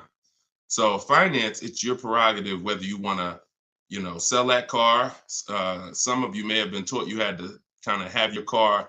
Some of you may have been taught you had to wait and basically have your title before you could sell the car. That's not true. You can sell a car that you own anytime you want, whether there's a loan on it or not. Now, in the case of a lease, it's not like that. You have a set term, usually 36 months, 39 months. We don't do 4-year leases. And so unless you can sell that car and break even through what we call the equity assessment process, where you're going to get cash offers, then no, there's not only is there no benefit, there will be penalties to you doing that. So that's the only way to get out of a lease early, is to sell your way out of it. If you turn it in early, all those payments will be due that you were responsible for. All right. And if you're going into a finance, I hope you're going from a short-term mindset to a long-term mindset. So hopefully you're like, okay, I plan on keeping my next car at least 8 years so that I can make sure I get the benefits of purchasing. There's no other benefit of purchasing, in my opinion. And look, if you guys want to throw some out there, there's no other benefit of purchasing besides the fact you can outlive the depreciation of a car. Paying the car off is not a benefit if you're still seeing massive depreciation. So if your car is losing thousands and thousands of value every year, thousands of dollars in value every year, but it's paid off, who cares? That's a loss. But with a purchase, you can hold on to the car long term, and then you'll outlive the depreciation to the point where the car is not losing value every year. It might lose a couple hundred. That's it, but not normal depreciation. So hopefully if you're switching from a lease to that, that's your mindset. Okay? Nothing else makes sense. Financial sense. All right, go ahead, Dolan. Next question. This one's from Instagram. Oh, wait, hold on. We got another one. Instagram. I extended my lease on my 2020 Jeep Grand Cherokee. I only pay about $270 and change a month, thinking I should buy it out. What are your thoughts? Why do we want to go from leases to buys? There are two totally different benefits. First of all, $270 a month, and I'm assuming you put money down, because even on a great lease deal, $270 a month is just not going to happen on a Jeep Grand Cherokee. So you paid that payment a little, you paid to get that payment a little bit, but yet and still, a lease is, the benefits of leasing are you're driving very expensive vehicles, brand new vehicles, $25,000, $30,000, $50,000, $100,000 vehicles for pennies on the dollar when you get great deals. You're literally driving them for 30%, 40% of what someone who purchases them is paying when you get great lease deals. What's the benefit of switching to a purchase? What's the benefit of buying a used car after that? Which is what you're asking, Patricia, is, okay, should I go from my lease to buying a used car? Because that's what when you buy your lease, that's all it is. You're buying a 3-year-old used car. There's nothing different than that. So if you are of the mind, and also to get a payment that is relatively low on a lease, you got to take a long, when you buy out your lease, you got to take a 6-year loan, especially with today's interest rates. You're going to take a 6-year loan. So you're literally paying on a car for 9 years. You're committing to a 9-year payment on the same car. Think about that. If y'all enjoying it, y'all going to spend some time with us. Could y'all tap the screen, keep running the likes up on TikTok? Appreciate you. All right. What's the benefit? So why are we doing this? And for the, all I do is I spend my time talking about numbers and thinking about financial ramifications, financial consequences of the decisions we make. And I try to explain them to you so that you can look down the road and see that this doesn't make financial sense for me to do this. So if you're looking at a $270 a month payment and you put money down, your best bet is going to be to shop for another vehicle, unless you want to keep the car a long time. If you say, Deshone, I'm keeping this thing 8 more years, then you can buy a used car, because the only way it's going to make sense for you to pay 9 years of payments on the same vehicle is if you keep it at least 11 years, which is 3 when you bought it, when you leased it, and then another 8 once you bought the lease out. 11 years. But you paid for 9 on the same car. So there's no good reason to do these things. Buying your lease out is the only scenario where you come in. I used to have people come in the dealer. Some of you who are new to the show, I worked for Mercedes-Benz for 5 years. I worked for General Motors for 5 years. I had my own new car brokerage for 4 years. So I've been in and around cars for the last, since 2006. People would come into the dealer and say, they had a car that they bought brand new. I want y'all to listen to this and stay by your keyboards, all right? Because I'm going to ask you a question. Somebody comes in a dealership, they're looking to replace their car. They say, Deshone, you know what? I want to trade this in for something different. I say, okay, how long have you had it? I had it about 5 years. Oh, so you bought it new? Yeah, I had it since it was new. Okay. Now, somebody's had a car 5 years. If your friend came up to you and said, yeah, I'm about to replace this one, and they told you they had it since it was new, wouldn't you think that it was either paid off or almost paid off? Yes or no? Yes or no? See, if I tell you a story that you'll never forget, you'll eliminate the bad buying your leases. It won't come to you anymore, because you'll think about this story. All right. So most people would think, right? Yes, I see you, Fuzzy Nuggets. Okay, I see you, Lori. Somebody said I had this car for 5 years since it was new. It should be almost paid off, if not paid off, right? Okay, I see you, Jack Nisley on Instagram. So we go through the whole thing of calling the bank, because I ask him, he says, oh, no, it's not paid off yet. Okay, do you know how much you owe? No, not really. Okay, I'll call the bank, I'll get you pay off. We'll find out how much you owe. Now, when I see somebody who would come in the dealership and they were trading the car in 5 years or 4 years or 6 years, I already knew I was going to talk to them about leasing, because they were going to love leasing when I started showing them the numbers and saying, hey, you should stop swapping these cars out. So that's what I'm prepared to tell them about. You're going to lower your payment, and anything your car is worth. If your car is worth 15 grand, most of that is going in your bank account. So you're going to pull all that money out, put it in your bank account. You'll lease the new car with little money. So I'm getting ready to drop good news. And I've done this for so many people, right? So I'm preparing to do this for this person. Now I call the bank and I say, okay, I'm calling to get the payoff for Mr. Jonathan Williams, 2018 Audi. Oh, yes, he owes $18,400.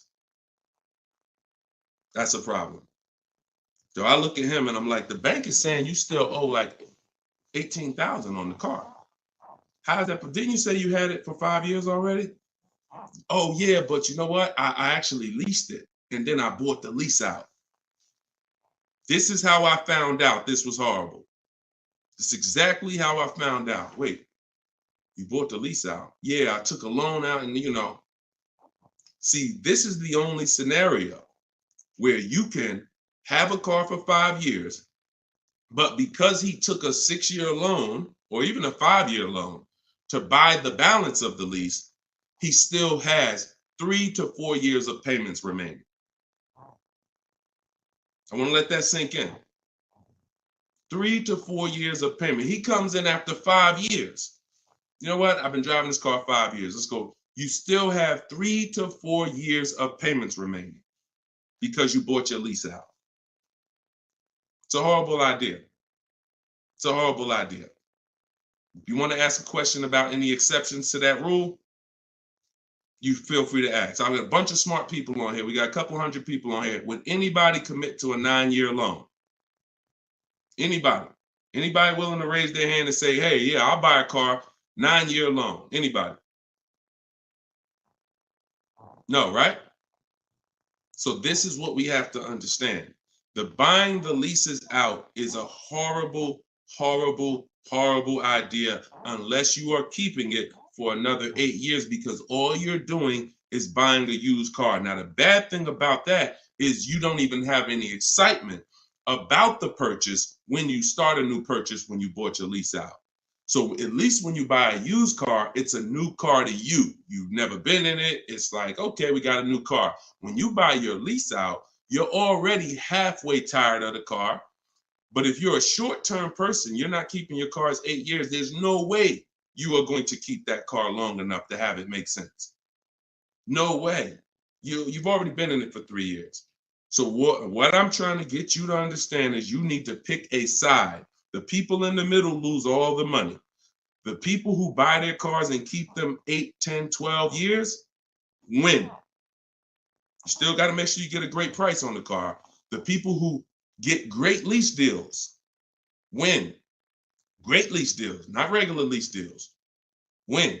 There's two sides, but then this middle, those of you who buy your car and then you trade it in 3, 4, 5 years, you're in the middle. You're trading your car in when it's losing the most money in depreciation. You're losing thousands of dollars compared to these other two people. And those of you who are buying your lease out, you're paying too long on these cars that you're not going to keep long enough to have it make sense. You're in the middle, stuck in the middle. Pick one side and stick to it. And the way you do that is to ask yourself, every time you're about to get a car, how many years am I going to keep this car? Very simple. 8 years or more, I'm purchasing. 7 years or less, I'm shopping for great lease deals. That's how you get out of the middle. That's how you win. By the numbers. And I'll show you people throughout the show that you see these numbers don't lie. Go ahead, Dolan, shoot the next one out. All right. Let's talk about the black book and how dealers use it as an advantage to ask higher prices. In what way? Okay. Black book, most consumers are not even aware of. So when it comes to black book is a tool that dealers would be using, if anything, and consumers are not going to be aware of it. Now, when I've never in my life buying a car needed to focus on what the black book says, because I don't focus on algorithms. I focus on offers and bids. Offers and bids. Even when you go on those websites where you're shopping for used cars, because this is a used car question, you'll see Car Gurus, Kelly, Auto Trader, Cars.com. They give you a algorithm-based opinion. Good deal, great deal, fair deal. That's an algorithm-based opinion because they're not actually doing it like real estate, which is based on comparable sales. So it's all it is an algorithm based on all the cars that are on this website. This is considered a good deal. Now, here's the problem. They don't know what the original price of the cars were. So they're going off of an artificial market system. So if I just take everything on my website and then say, based on everything on this website, this is a good deal, but I don't know the most important thing, which is what I teach. This is in my book. This is everything I talk about you need before you can buy a used car. I need to know the original price. So the car that I ended up getting, which was a 2021 Infiniti truck, they said that was a fair deal. I'm looking at it, and that's why I ignored it. So I don't even pay attention to it. But when I'm looking at these top 4 Infiniti trucks, they all look the same. They're all white. They're all the same year, 2020 at the time. It was 3 years old at the time. They're all within a couple miles, 26,000 miles to 36,000 miles, similar miles. So, and they're all asking between 30 and 32,000. So that's confusing for someone who's going to, now that's why they give you the algorithm, because what they're going to try to do is try to end the confusion so that you don't stay there and you buy something. But no, what you need to do is you need to get the original window sticker of the car. Now, Carfax has agreements with some dealers, some brands. But once I got the original window sticker, here's how the clarity comes in.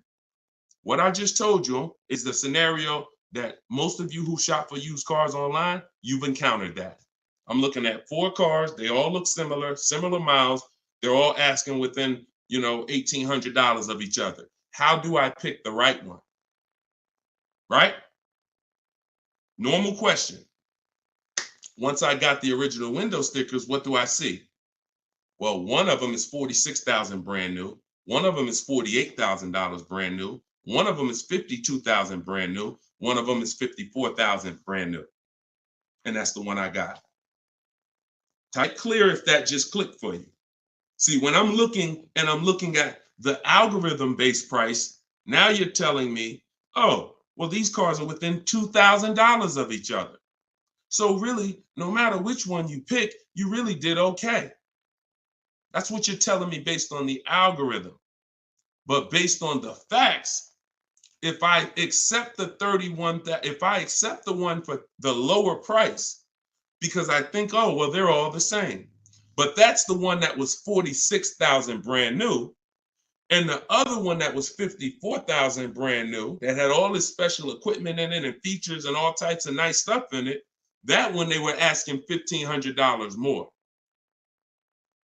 So I lost if I picked that lower price one. That's why we don't get stuck on these algorithms and black books and anything like that. We go to the market, we see what the low side of the market is, and then we're going to obtain the Carfax. I have a couple ways that I like to do it. Either through the dealer's website. I'm going to get the original window sticker of the car, and I'm not going to buy a used car without having the original window sticker of the car. How do I know what's in the car? Forget what the dealer's discounting.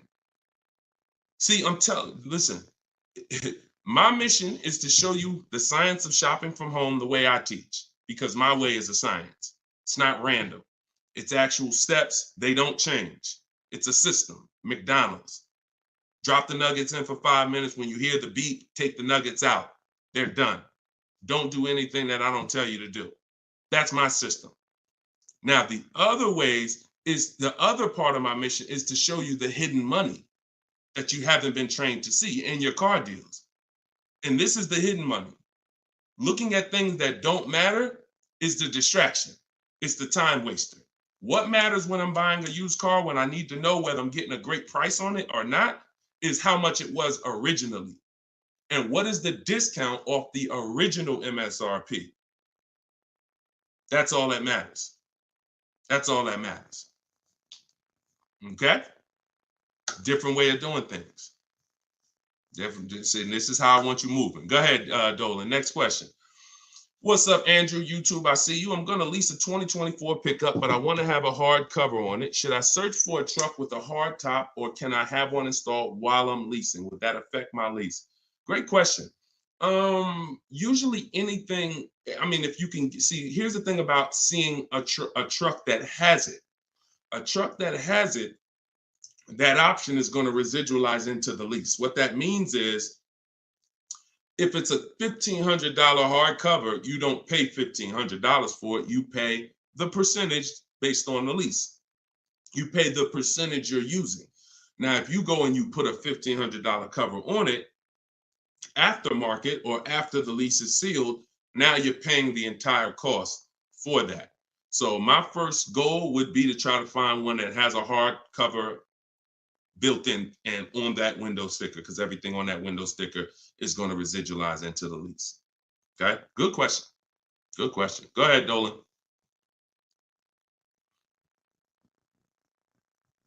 Okay, and we're live, y'all. Just so you know, I know some of you may have seen our broadcast because we rebroadcast these shows all day, but we are live. Today is our Wednesday 12 p.m. show and Eastern time, so you can ask your questions. We'll get through as many of them as we can.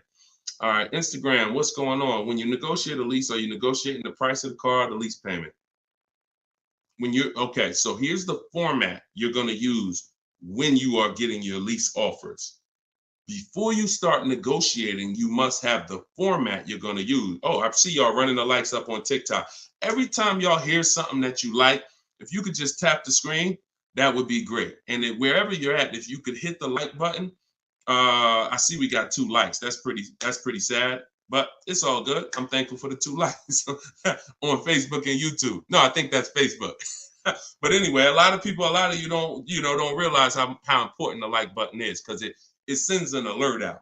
So anyway, we look, now they're running them up on Facebook. I gotta start asking for the likes on Facebook too.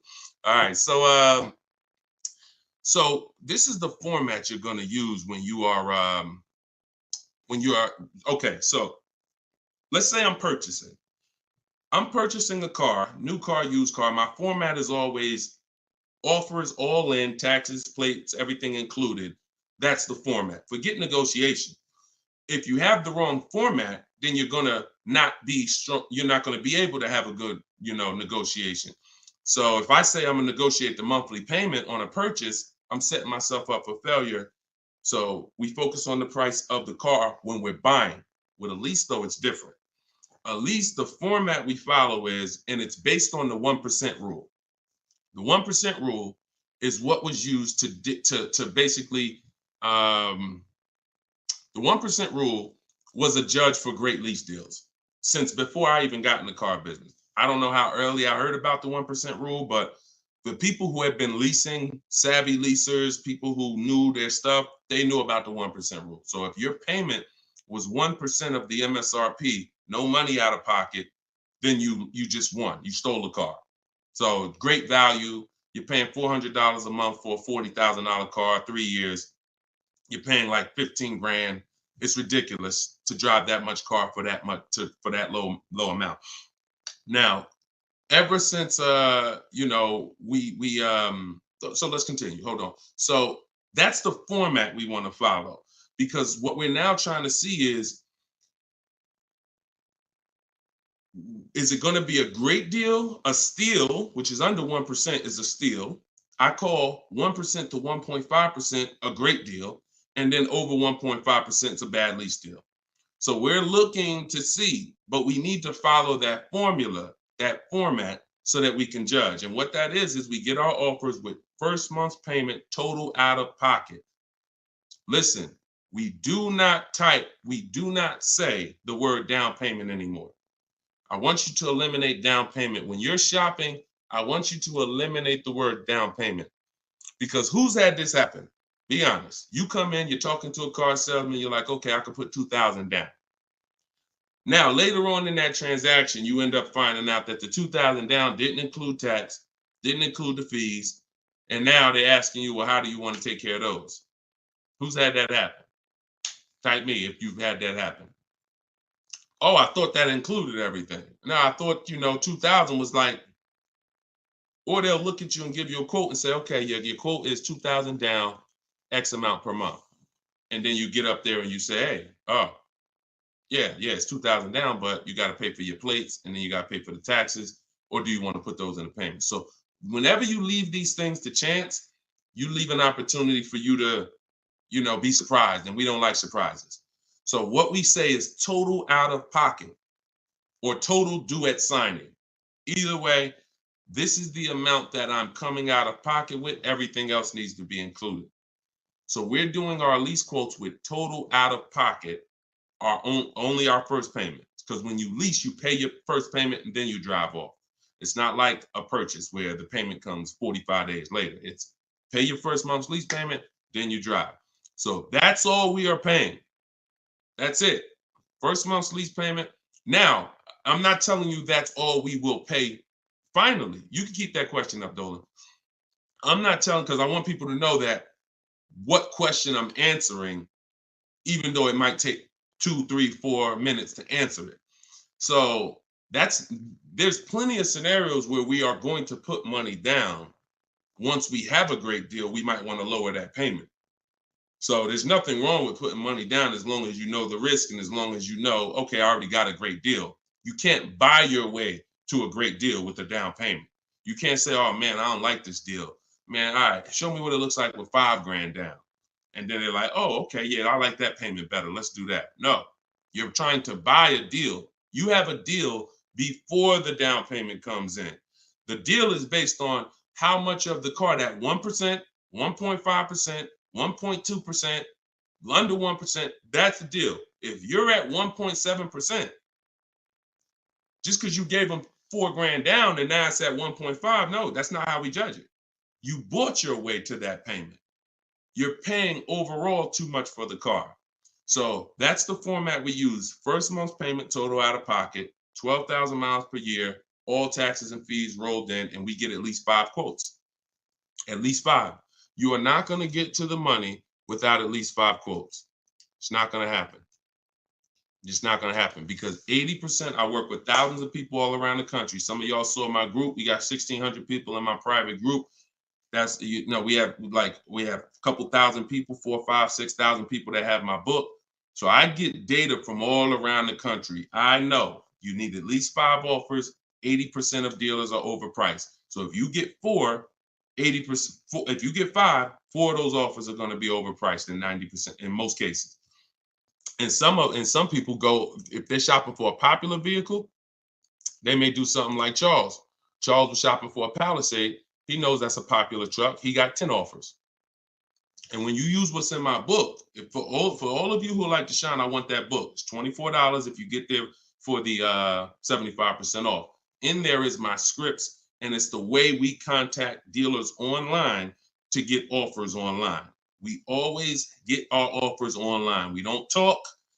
I'm not giving you scripts to say, hey, yeah, all right, I gotta remember what Deshone told me to say. No, we are online. They're online scripts and templates, because if we talk, we're messing up.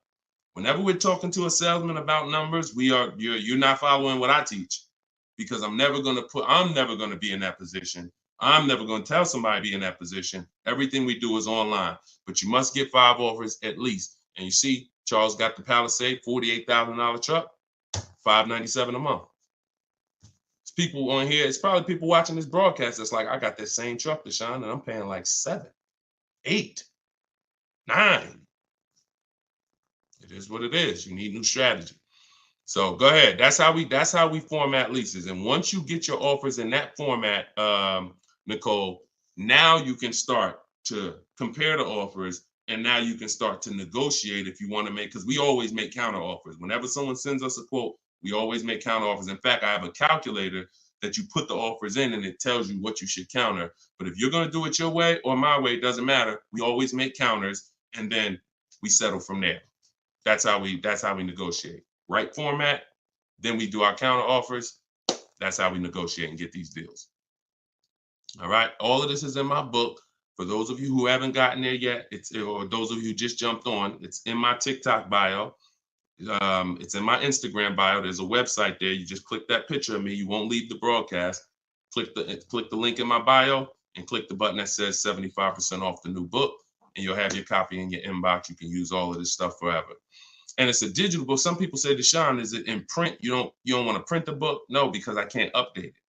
If I print the book, every single new thing that happens, I gotta remake the book. And now you got Cars from Home Volume 1, Cars from Home Volume 2. Every year I'm putting out a new volume to update it. No, with the digital book, we can update it all day long. So it's really a one-time purchase. So in the Facebook and YouTube comments, you guys can get yours, and you can win. Go ahead, shoot the next one up, Dolan. Okay, Sierra on Facebook. Even if you're getting another lease, will you still owe the remaining payments? Yes. Yes. Look, it's a bunch of lies. I know people have told you that if you now let me preface this, because what she's asking is, see, a dealer that you did business with may make it look like if you come here, we'll get you out. Who has dealers calling them right now telling them, hey, come on in, we'll get you out. We'll take care of the old payments. We'll get you out of your lease early. We'll buy you out of your lease. Or if you got a car and you're not leasing, they're like, hey, we need your car. Hey, come on in. We'll make a deal. We'll keep your payment around the same on the new version, all of this stuff. Okay? So I want to talk specifically about what happens. First of all, that's a computer generated letter. So when you see, hey, Rico, my manager just saw your 2014 Saturn Ion. Man, I have a customer looking for that exact car. That's all a computer rated. That same email, that same letter goes out to 10,000 people at once. Okay, so don't. So understand that. Now let's hone in on the people who they hit you with I'll get you out of your lease early. There's only one way where payments are going to be waived, because the dealer can't waive payments. Only a bank can. So if you're with Honda Financial, if Honda Financial decides they want to do some type of loyalty program where they waive remaining payments, and it's usually 1 or 3. The most I've ever seen when I was with Mercedes, there was some cars they wanted to get back. They did 5, but that was it. And that went away. So, even from 2019, I didn't see payment waivers on leases because I don't know, for whatever reason. I saw them early in my career with Mercedes, but not later. They went away. So what they'll tell you is we can get you out early and we'll take care of the payments. If they don't have a payment waiver, then they're rolling the payments into your next lease. And what they'll depend on is you're just so desperate for a new car that you'll just take it and you won't ask any questions. But when you shop the way I'm telling you to shop, which is we don't give our old car to the dealer until we make sure we can't make money. We don't just drop off a lease at a dealership. We do an equity assessment to see if there's any money in the lease that we want to make sure we don't give to the dealer. Because if you drop off your car and it's a lease and the dealer runs your payoff and they see, wait, the payoff is 18, but the market value is 21. Let's buy that. We'll make that and we'll keep that 3,000. If they're going to do an equity assessment, see, here's what's crazy. And here's what you got to understand.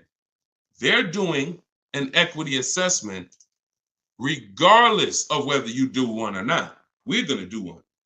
Every single lease that comes in that a person drops off. Why do y'all think y'all seeing commercials now that say we're a lease return center? Bring your leases here. You go on a dealer's website and you see, hey, drop off your lease courtesy, because they know most of the public is not going to do an equity assessment. And if we do 20 lease returns, it's going to be money in 3, 4, 5 of them. So we'll do the other 16, make no money on them, because we'll make $7,000, $10,000 on those 4. We'll make 2, 3, 4 grand a piece on those 4. This is your money that you gave unknowingly. Now, equity isn't in every car. That's why I just laid out that most of the time it's not. But if you drop off your car without doing the equity assessment, which is getting real offers, CarMax, Driveway, Carvana, Kelly's Blue Book Instant Cash Offer, Car Guru Sell My Car, AutoNation Sell My Car, that's 6 offers. We get 6 offers all the time because everything we do is a bid. So if you don't do that, you're now potentially leaving thousands on the table. So when you do that, you're not going to ever feed into the, oh, let the dealer who wrote me a letter say, bring your car in and we'll get you out of that car and we'll take care of the payments. You're going to know if you have equity or not. Now, if you do not have equity, then all they're doing is saying, how can we finagle this, get them out of this car into a new one? Move those payments over. Yeah, they got $6,000 worth of payments left, $3,000 worth of payments left. We're going to move that over to the new deal and we'll get them in a new car. So instead of leaving out, waiting, being patient, and now if you would have been patient, ended your lease and shopped the way I'm teaching you to shop, you'd have got a $500 a month lease deal, $400. But they'll get you out early because you're paying $650 right now. And they'll say, hey, come on in. They'll move the numbers around and they'll say, look, good news, we kept you at $650 and you get to get in another car. But the reason you're at $650 and not $5 is because you have thousands of dollars from your old lease that has now been built into that new lease. And this is how payment buyers lose. Payment buyers lose all the time like this. Hey, yo, what could you get me to on that car? How much that lease for a month? Oh, how much could you get me to on this car? Yeah, I could put like $3 grand down. Payment buyer, you lose because you don't really see the numbers. So you stick around, you use what I'm teaching you, you'll see the numbers and I can't reveal these things to you. I can only tell you they exist and give you the strategy. You don't believe it until you've seen it for yourself. All this stuff sounds good. If you've never used my stuff, this sounds good. You don't believe it yet. You hope it may work. Anyone who got my book, you're hoping this works. But once you use it, you're a believer. It's a difference. So we got, look, this is Tiffany. Tiffany wrote, she got the book. She sent me this the other day. She said, look at my deal. $44,820. I told you, everybody who has my book, I told you, email me your deals when you get your card. Look, $44,000 sticker. She got a $6,530 discount. And look, I'm not going to read everything she wrote because she's just praising the system. She's praising sitting there, negotiating from home, using the tools, winning. Saved more money on this new car, brand new car, than she's probably ever saved on any car. And she never had to go in a dealership to do it. Bids. So she was hoping this would work. She was on this show. If she got my book, she couldn't have been in my life more than a month. We just started the show. So she literally was hoping, all right, I'm going to use this, Deshone. But now it's not a matter of hoping. She knows. That's where you got to get. So all of this stuff I'm telling you, you got to prove it to yourself by the actions you take. And once you see how overpriced these deals have been that you've been considering, you'll understand, wow, I'm never going in a dealer to get my prices again. Never. And then that's when you know you've been transformed. Go ahead, Dolan, shoot the next one up.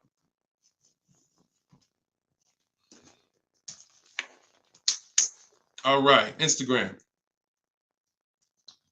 What's the best advice you can give to get the best deal on buying a car cash from a dealer? Forget how you're paying for it. Get bids. How you're paying for the car does not matter. See, people will walk in. If you walk into an 80% dealer with cash in your pocket, you're going to lose.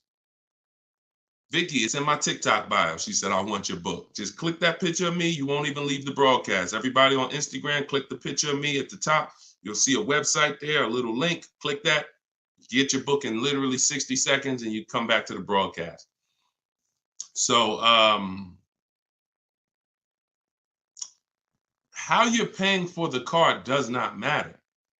So people walk in and say, yeah, look, I'm paying cash. What's the best price you could do on this car? If you're in an 80% dealer, you there's nothing you can do. They can knock off because they're so high, and the discounts they're going to give is so. The only way they're going to give you big discounts is if they start at very high. If they got $5,000 of market adjustments, then yeah, they could say, look, you got me down. Look, I gave you 4,000 off. And I don't give anybody 4,000 off. This is a popular car. They're still using they'll still tell you on, hey, it's not a lot of cars out there. They're still running with that story, because if you believe it, they won. I told you, the name of the game with car sales is not you winning, it's you thinking you won. So they'll throw stuff out and they'll make you think you won, and it's based on what you say. If you come in saying stuff like, man, you know what? I've been to 2 dealers. You're the first person that got this car. Okay, you're going to pay me more for that. I'm just telling you how the wolves think. I've been next to the wolves long enough to know how the wolves think. So everything you're saying is working against you and you don't even know it. Man, I need a car this week. You're going to pay more for that because you can't say no for long. Oh, I need shoot, man, I went to another dealer, man. They gave me this quote. That quote was so high. I was like, nah, I'm not buying from them. Okay. I'll be a little lower than them, but not much lower. So this is why in my system, you don't talk. I'm not teaching. Y'all never have heard me ever say on any of my videos, remember to say this when you're in the dealership. Remember to say this when you're talking to this person. Because that's a losing battle. Everybody that's been trying to teach you that has failed you because you can't win dealing with a trained salesperson that sells cars 5-6 days a week, negotiates 3-4 times, probably 10-15 times a week. So when you talk about what's the best advice for someone paying cash, the best advice is to realize how I'm paying for the car is not important. Who's going to sell me the car for the lowest price is what's important. If I'm buying a used car, who's going to sell me this used car for the lowest price? That's what's important. If I'm buying a brand new car, which dealer out of all the Nissan dealers, I want a Nissan, which Nissan dealer is going to sell me this car for the lowest price? That's what's important. That's what's important. Separate the transaction, separate the acquisition of the car. And then I would tell you the same thing if you were talking about monthly payments. Monthly payments is not important. What's a good monthly payment on this car that I want? Before you think about the loan that you're putting on the car, which is what you're talking about, which is why we separate our transactions. We get bids when we sell our car because we don't trade. We get bids when we're buying our cars. We get bids when we're getting our loans. Separately. See, car dealers have taught you to give them 3 transactions. You're going to buy a car, you're going to trade your car into us, and you're going to give us the loan. That's 3 transactions. There's money in each one of them. So any transaction that there's money in, we're bidding it out. So if you were like, hey, what's a good monthly payment on this car I'm looking for? I would be like, monthly payment is important. The loan isn't important. The dealer who's going to sell you the car for the lowest price, beat all their competition, give you the largest discount. That's what's important. Then you drop the money. Clear? If we clear, if y'all clear, if we're following, if you're getting value out of the show so far, if you're loving the show, type a $ and let me know. All right, Dolan, next question. If you're getting value, everybody following, type $ if you're following. Skinner, what's up, my man? Good to see you. Okay. All right, this is Miss Brooklyn. All right, I see you. Maxine, I see you. TikTok, Glenn Wright, I see you. All right. Hold on one second. Instagram went down for a second. I like to get them down here. All right, I see you, Simply Elegant NJ. Okay, so Miss Brooklyn on TikTok. May I ask, my lease got totaled. Is there any good in that? I have 4 months left on my lease. Not really. The only time it's good when the lease gets totaled is if you rolled a lot of negative equity into that lease to get out of it. So if I went from a finance and I had a bunch of, many of you, once you learn that, if not leasing has cost you money, and big money. I cannot downplay this. Big, huge money, thousands of dollars, probably $4 or $5 grand every single car. Plus, you're not driving the cars you could be driving. So on top of that, just the money you lose is $4 or $5 grand. Then the cars that you're not driving is you can't put a price on that. You're driving an older car versus somebody who's driving brand new cars that are under warranty. So, but many of you, once you find out that you bought into a lot of bad advice about leasing, you're like, and we've had those questions come on the stream very regularly. Deshone, should I wait? I know I need to lease now. I need to be leasing, but should I wait or should I just transition now? It's always transition now. There's no benefit of waiting. Once you know you're not keeping your car 8 years, you're not going to outlive the depreciation. I need to be moving into a lease now, into a better financial structure, better vehicle.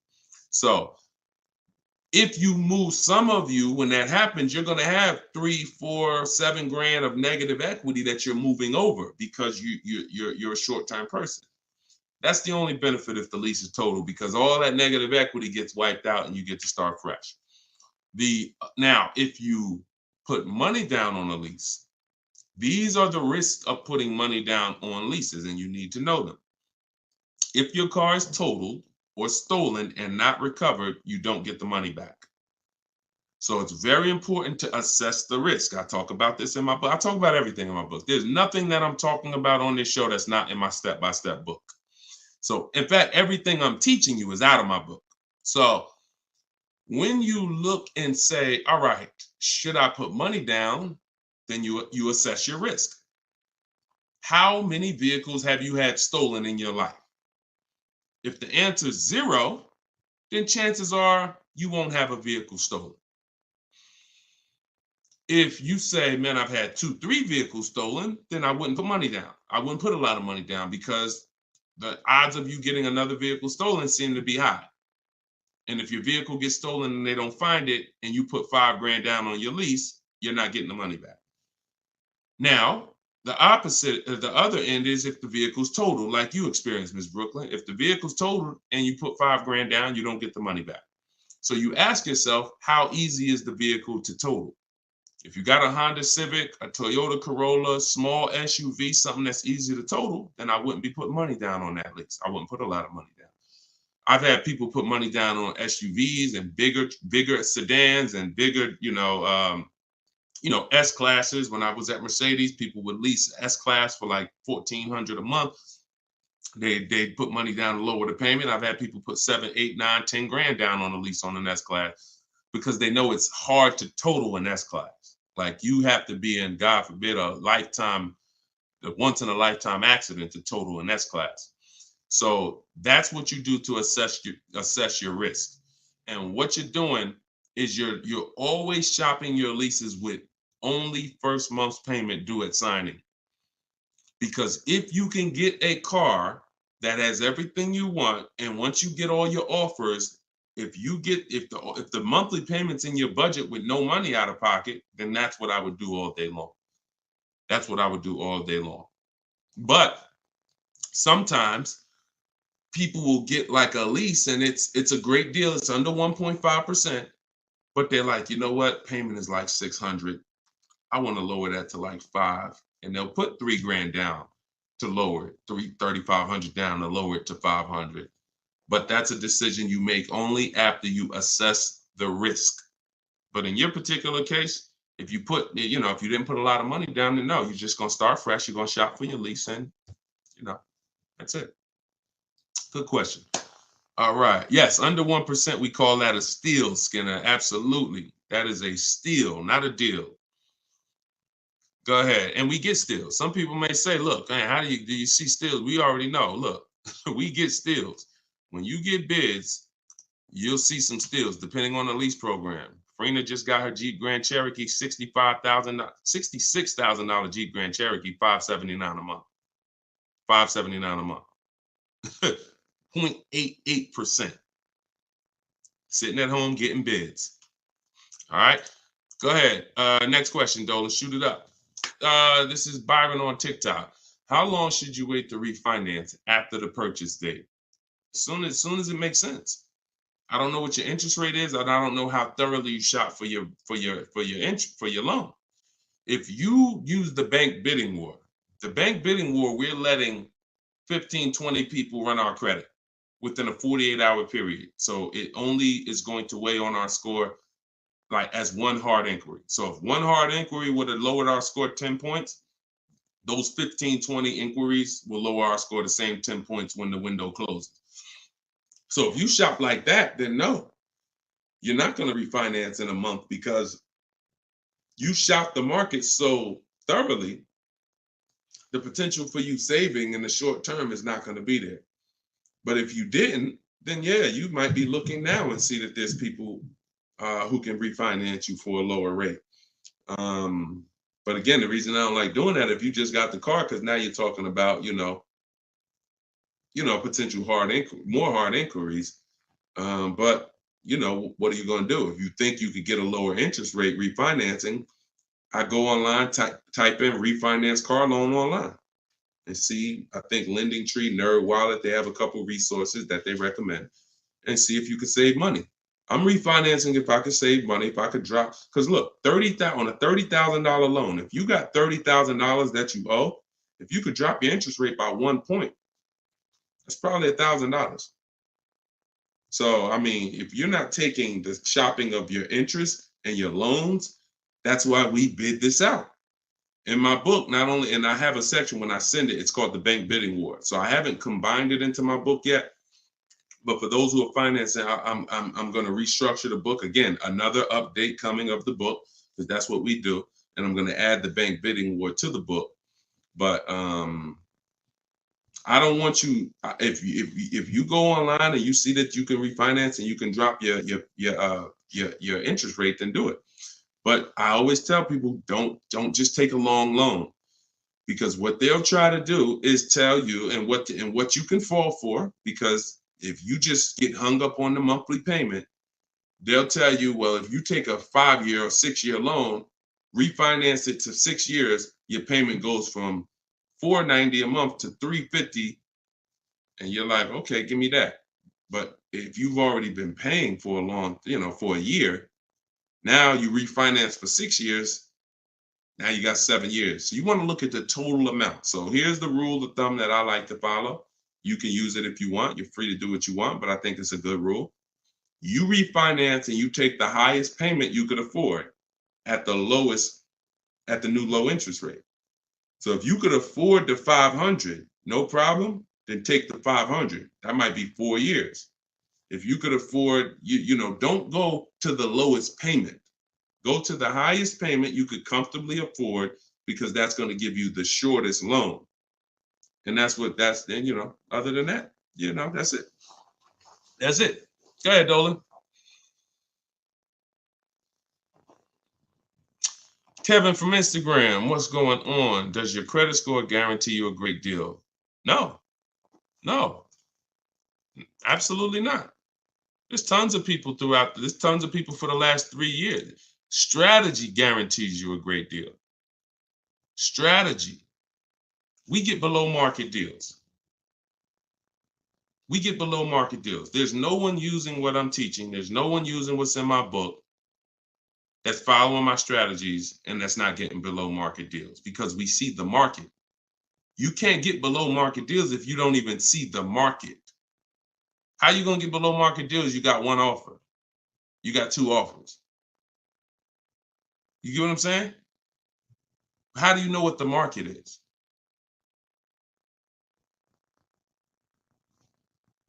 In order to get below market deals, you must have a strategy that allows you to see the market. See the market offers. See the widespread. Look at used cars and say, man, this is everything within 100 miles of me. Narrowed down, blah, blah, blah. I see the market. So, and there's people with not great credit that are going to use the strategies to buy at a below market price. So strategy is what gets you below market deals. You can have great credit all you want. You have no strategy, you will pay market value or higher. Because below market deals are reserved for the people who have the strategies to get them. Nothing to do with credit. Nothing to do with credit. I tell you, if you have bad credit, your goal should be the only people I'm overpaying, and I'm not overpaying because it's all I qualify for is my loan. My bad credit is not between me and the dealer I'm buying my car from. My bad credit is between me and the person who's lending me the money to buy the car. If below market price on this car is $18,000, if I don't have any strategy, then I'm going to go in and I'm going to buy it from them with bad credit and end up paying 21 plus the high interest rate, bank fees. And not only did I overpay for the car, but now I'm paying 15, 20% interest. That's what most people do. No strategy. So people with no strategy get killed two ways if they have bad credit: the loan and the price of the car. But when you have strategy, the only person who you should be paying more than average is the person who lent you the money. But they should be looking at you and saying, you got a great price on the car. Goes back to what I said about 15 minutes ago on separating our transactions. We separate our car purchase from our loan. The dealer who's going to sell us the car has nothing to do with the person who's giving us the loan. These are two separate bids. So my loan, because my credit's bad, is going to be a higher interest rate. Understandable.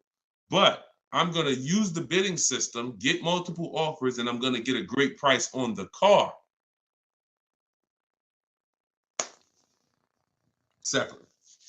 All right. It's a good question. It's a good question. And I'm sure a lot of people had that same question, Kevin. Go ahead, Dolan. All right. Appreciate y'all running the likes up on TikTok. If y'all can keep tapping the screen. Thank you, Ambitious73, for sharing the broadcast. Shout out to the sharers. On Instagram, y'all see next to the comment section, there's something that looks like a little paper plane.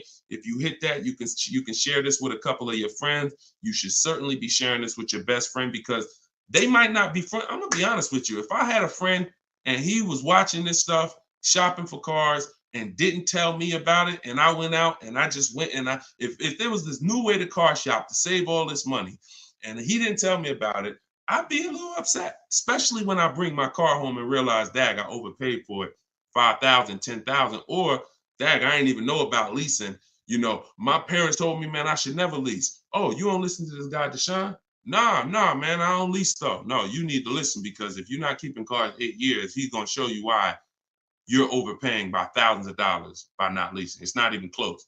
Oh, for real? All right, I'll watch him. Then next thing you know, he's seeing me, but he bought a used car last year, or he bought a car that he's now in a finance with, and he's like, man, how long you been watching this guy? Man, I've been watching him for 2 years. You couldn't tag me in a video? You couldn't tag me how many people come on my stuff and say, Dad, I wish I would have saw this before I got my car. We're trying to prevent that. I don't want your friendships destroyed. Not only am I trying to save households financially, I'm trying to save friendships. All right, go ahead, Dolan. All right, we got the next one up. Jason, should you use MSRP minus dealer incentives to calculate the 1% rule or the MSRP without the incentive? Nope. MSRP. I showed y'all this the other day. I'm going to show y'all this again. Well, I showed people on the broadcast the other day, right here. Just let me remove that question so everybody can see it. Just take that question down real quick, Dolan, so everybody can see this window sticker for me. All right. See right here? Total MSRP. That's what you use. That's what you use. So the reason why you're using the total MSRP is because once you use if you're on TikTok, you'll see it on the rebroadcast because we rebroadcast these shows throughout the day. Once you see the MSRP the percentage is what's going to change. based on the offer the dealer made you. We do not change the, we don't calculate our formula based on the selling price, because the selling price, when it's adjusted, it's going to change the percentage overall. The selling price is what's going to dictate whether it's 1%, 1.4%, 1. So the selling price, once you take the monthly payment and divide it into the total MSRP, it's going to tell you, okay, who gave me the biggest discount? The lower the percentage, that's the dealer that gave the biggest discount. It's reflected in the percentage. So we don't have to adjust the MSRP. The selling price, if they took $15,000, look, they took a crazy amount of money off for Greg, $56,000 MSRP. He got a 0.9% lease. Matter of fact, let's look at Kimberly. Kimberly, she got a Maserati. She got a $91,000 vehicle. She ended up getting over 20 grand off. Over 20 grand off, getting bids, saving more money at home than everybody saving in dealers. Can't get these types of deals in dealers. So $86,000, then she got a $66,000 offer. So they were taking $20,000 off. And then the car that she ended up getting was this one. And look, when you see 1%, when you see a low, that means all that discount that they took off is reflected in the percentage, because the percentage is what you are paying relative to the MSRP. So no, always use the total MSRP like I just laid out. Okay, that's the formula. All right, go ahead, Dolan. Great questions today. We're getting great questions every day. I'm enjoying it. I'm enjoying it. TikTok, do you have to repurchase to get the book updates? No, you don't, Youssef. That's why it's a digital book. Example, Room went out of business a little while ago. Room used to be in our bids. When we sold our cars, the equity assessment, Room was in there. When we bought a used car, Room was in there. So they were in our bids for the marketplaces and for our selling our cars. They went out of business. I went right into the master file, updated it. That's why when you get your book, an email is sent to you with the master file. You don't want to ever lose that email. Even when you download the book to your computer or your phone, don't delete the email, because the email is what I update that will actually be what you refer to. So when you come back a year from now and you use it, you'll see, oh, shoot, this is different. Yeah, because we update this. So yeah, once you get it, that's why it's a digital book. That's why I didn't print it. And if I would have printed it, I could have, made more money probably, because I could have just said, hey, all right, y'all, a year from now I'm on here. Okay, so we had a lot of changes last year. This coming with our business, and now this new tool exists, and now this. So now this is Cars from Home Volume 2, and you can get it right now, but that's not the mission. So, but there is probably going to come a point where I'm not doing the 75% off anymore. I know that's our welcome offer. So, I mean, those of you who come on and look, $97, we've had people pay $97, not ask any questions, because if they use the book, they're not even asking any questions. If they use the book, it's like $97. I would have paid $900 if I knew what this book was going to do for me. So they're not hung up over $70-something difference. But I will at some point probably do away with the 75% off offer once we really launch and get enough books out there in the marketplace. So, but for now, you can get yours for 75% off in my TikTok bio and my Instagram bio. It's my new digital book, Cars from Home, 7 Steps to Saving Time, Money, and Avoiding Dealers. Here we are on Goodreads. Thank you to everybody who's reviewed the book. And if you haven't reviewed the book and you used it, please go to Goodreads and add to our 5-star reviews. I appreciate you. And then we have a comment in YouTube and Facebook in the comment section where you guys can get yours, or go to deshonsbook.com. Get your 75% off before the timer expires. You got 30 minutes. All right, go ahead, Dolan. Valerie on Facebook. In leasing cars, can I do personal modifications? Great question. I'm an amputee. I have to drive with my left foot, so I need a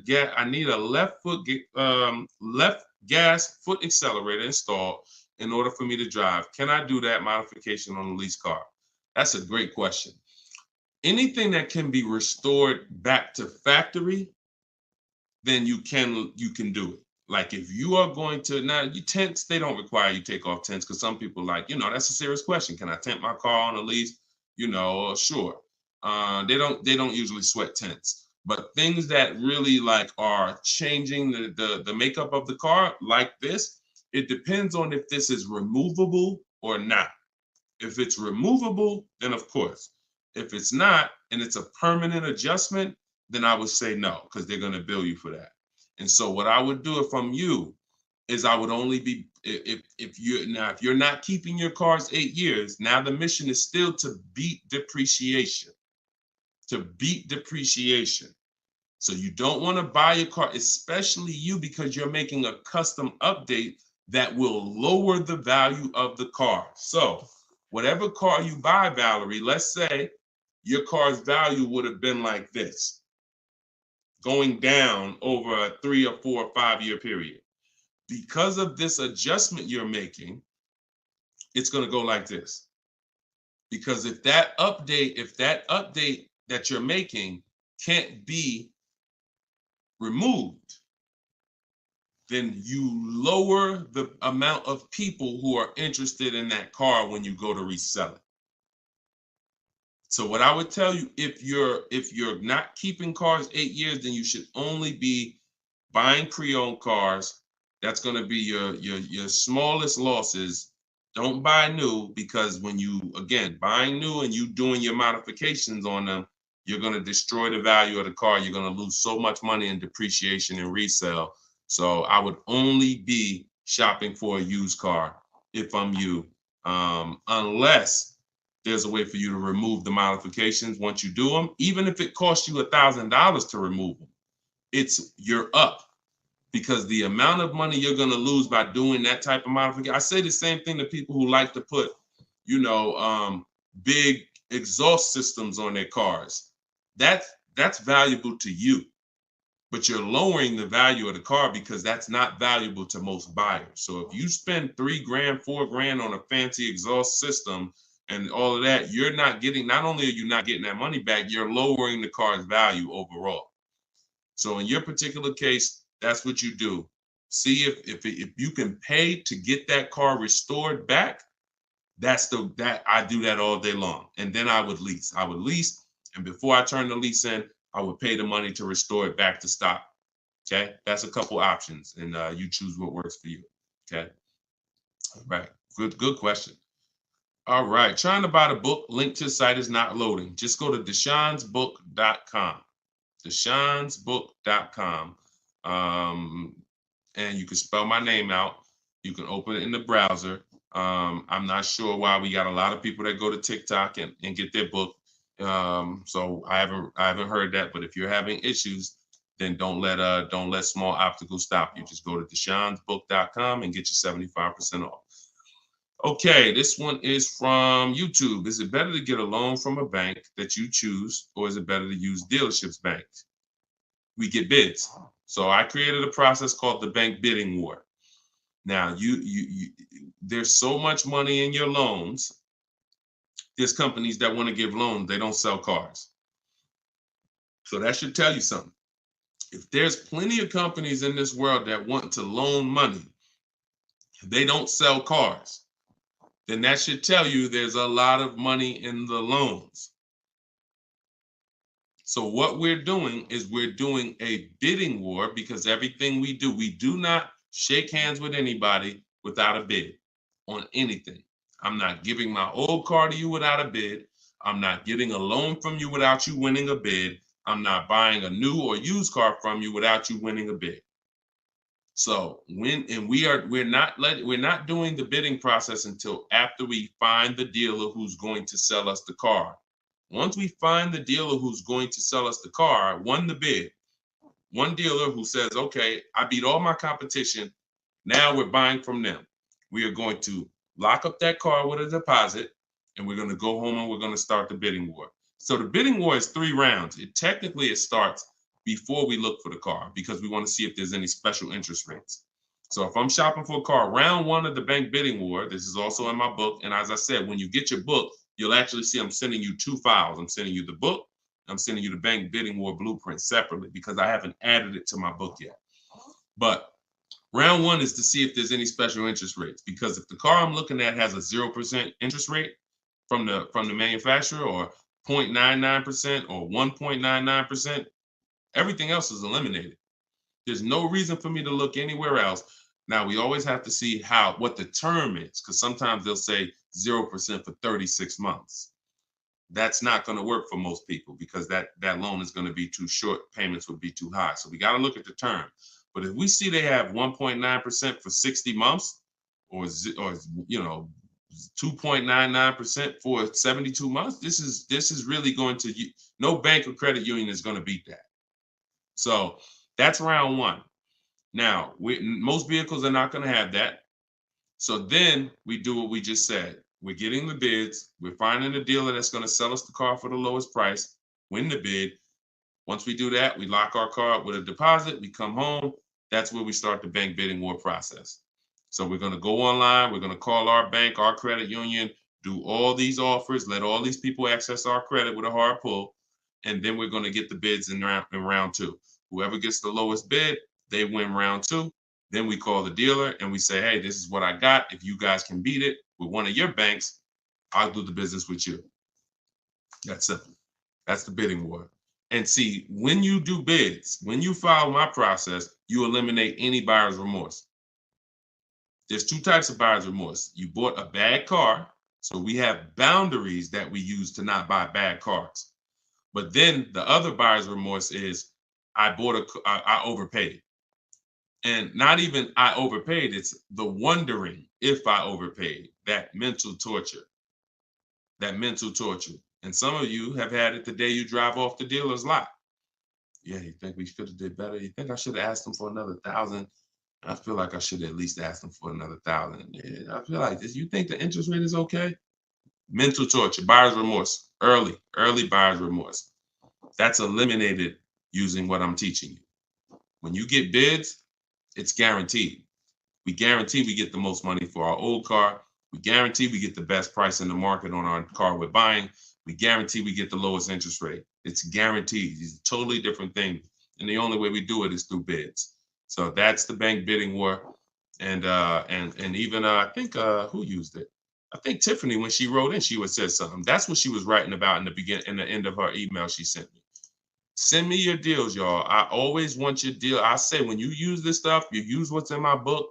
Email me your deals. You'll have my email, because when I email you the book, you'll have the email you can send your deals to once you get them. But this is what she said. She said, we received a check from our credit union, $41,000. We let them know we had a check, but their finance person, look, straight out my book. But if their finance person could get us a better rate, we would go with them. The dealer bought us a better rate, half our interest rate. But the bank they chose wanted $1,500 down, so we said no. So that's it. So she took round two of the bidding war, came in and said, look, if you could beat it, you got it. They said, okay, we could do half the interest rate, but you need money down. Okay, no problem. That doesn't work for me. So that's in control. That's like, okay. And there's going to be some scenarios where the dealer says, look, I can't beat it, but I can match it.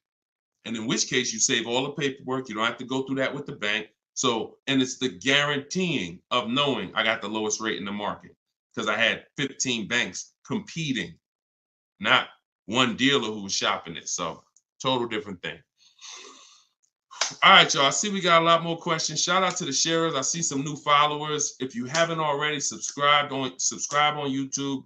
We got some new things coming for YouTube very soon. Some things that's going to help organize the show and help you reference things and see questions and break them down so you can actually reference your question. So YouTube is what allows us to do that. But we're live on all 4 platforms when we do the show. So whenever you see the banner above me, you know we are, we're replaying it.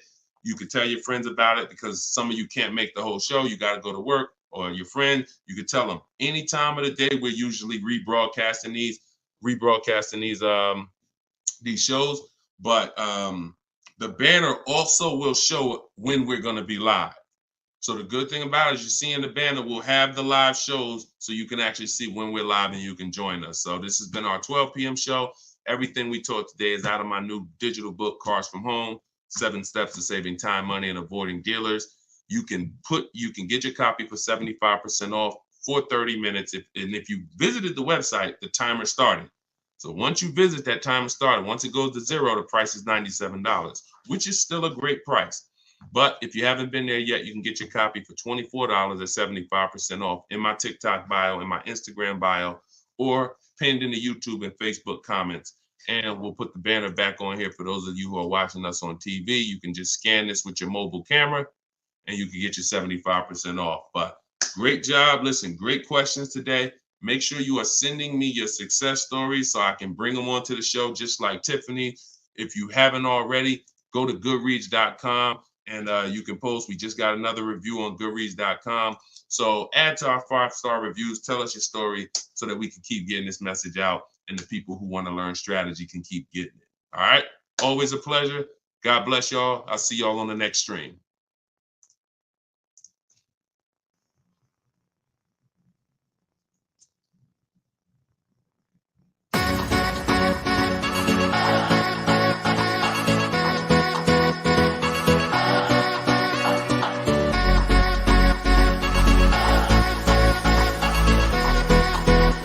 The worst possible thing you could say when you walk into a car dealership. I spent 5 years with Mercedes-Benz, 5 with General Motors, and the worst thing a person could say when they walk in is, if you could just get me to this payment, we got a deal. So your loan's probably still like 19, which means you got to pay to get out. You're upside down. It's called negative equity.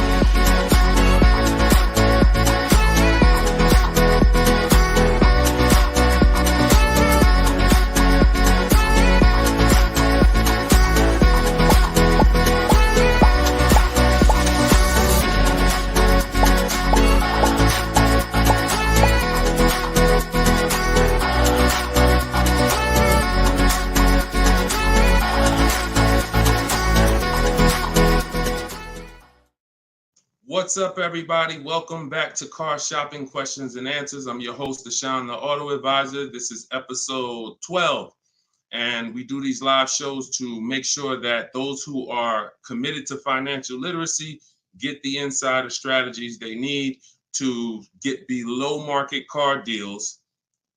And the only way you're going to do that is by using strategy. So that is what we teach here. I am all about giving you the simple strategies you need to sit at home and let dealers bid for your business, let banks bid for your business, and let people bid for the cars that you're going to sell, not trade. And that's what we do here. So for those of you who don't know me, my name is Deshone the Auto Advisor. I spent 14 years in the car business. And since 2020, my mission has been to create smarter car shoppers, buyers, and owners. So if this is your first time ever seeing us on a broadcast, could you type the number 1? What's going on, Lisa Jane? Good to see you. I appreciate it. Hey, you're the best. I appreciate it. Listen, you keep using what I'm teaching, you're the best. I just love people who are committed to their money, because the wolves, the 80% of car salespeople who you deal with every day, and you don't know how to find the best car salespeople to deal with, those people are committed to their money. One thing about the wolves and the sharks is they are committed to making their 15, 20, 25, 30 grand a month, and they do not care who gets in the way. When you walk in, you're a casualty of war if you don't know what you're doing. So that's what we do here. So you guys can start typing your questions. I do have my man Dolan in the back moderating. He's going to bring your questions into the show. And if you're watching and you see the banners, that means this is a rebroadcast. But if you don't see the banners, we're live. And right now we're live. This is our Wednesday, 7 p.m. live stream. Okay, so once we get a couple questions, my man Dolan will bring the first one in. We'll get the show on the road. But the simple housekeeping, for those of you who don't know, I am the author of the new digital book, Cars from Home. We're rated 4.94 on Goodreads.com. Thank you to everyone who's reviewed the book and used it. I want you to email me your deals when you pick up your cars. See, what I want from you guys is to be excited about the deal. Right now, most of you are ashamed of your deals. So that's just a fact, because you wouldn't email. And I'm not in the business of telling people they got bad deals. But once you start using what I'm teaching you and you start getting bids and shopping the easy way, you'll love to share your car deals. You'll be sharing your car deals with anybody willing to listen. And that's what I want. Okay, so As part of our welcome launch, you can get your copy of Cars from Home, 7 Steps to Saving Time, Money, and Avoiding Dealerships. It's 75% off in my TikTok bio for 30 minutes, in my Instagram bio for 30 minutes, or if you're on YouTube or Facebook, you can click the comments we have pinned for you and you can get your copy for 75% off. You won't pay the normal $97. You'll get it for $24. So Dolan, if you could, matter of fact, I'll throw the banner up. Dolan, you could throw the first question up and let's get the show on the road. Okay, this one's from TikTok. Miss SPM Clark, how are you? Is it a good time or season to buy a vehicle? That's a great question. Is it a good time? And whenever you hear a question that you like, that y'all running the likes up on TikTok already. Shout out to everybody tapping the screen, running those likes up. I appreciate you all. That's a great question. Is this a good time or season to buy a vehicle? There's no bad time. I'm going to tell you why. What you're depending on is to be positioned to find a dealer who really wants to move a vehicle. Now, 80% of dealers are overpriced. I'm going to continue to say that. Now, the reason I know that is because since 2021, I've worked with 1,600 people in my coaching program and probably another 5,000, 6,000 that have my book already. I know the data. When we're looking at offers, 80% are overpriced. So you need to know that 80% of the dealers that you're dealing with, 80% of the dealers in this country, if you're driving down the highway, 80% of the dealers are overpriced. They don't all have the same prices. I know you may have been taught that, oh, every dealer is the same. They're all different. They're all competing against each other. So you now use that to your advantage. Marketing tells you when does the marketing tell you is the best time to buy a car? We got a good number of people on here already. Make sure you stay by your keyboards because if this is your first time on the show, you'll see we ask questions and then I need you guys typing fast so that we can keep the dialogue going fast. When does the marketing tell you the best time to buy a car is? Okay. Brighten up my light while y'all do that. Hold on.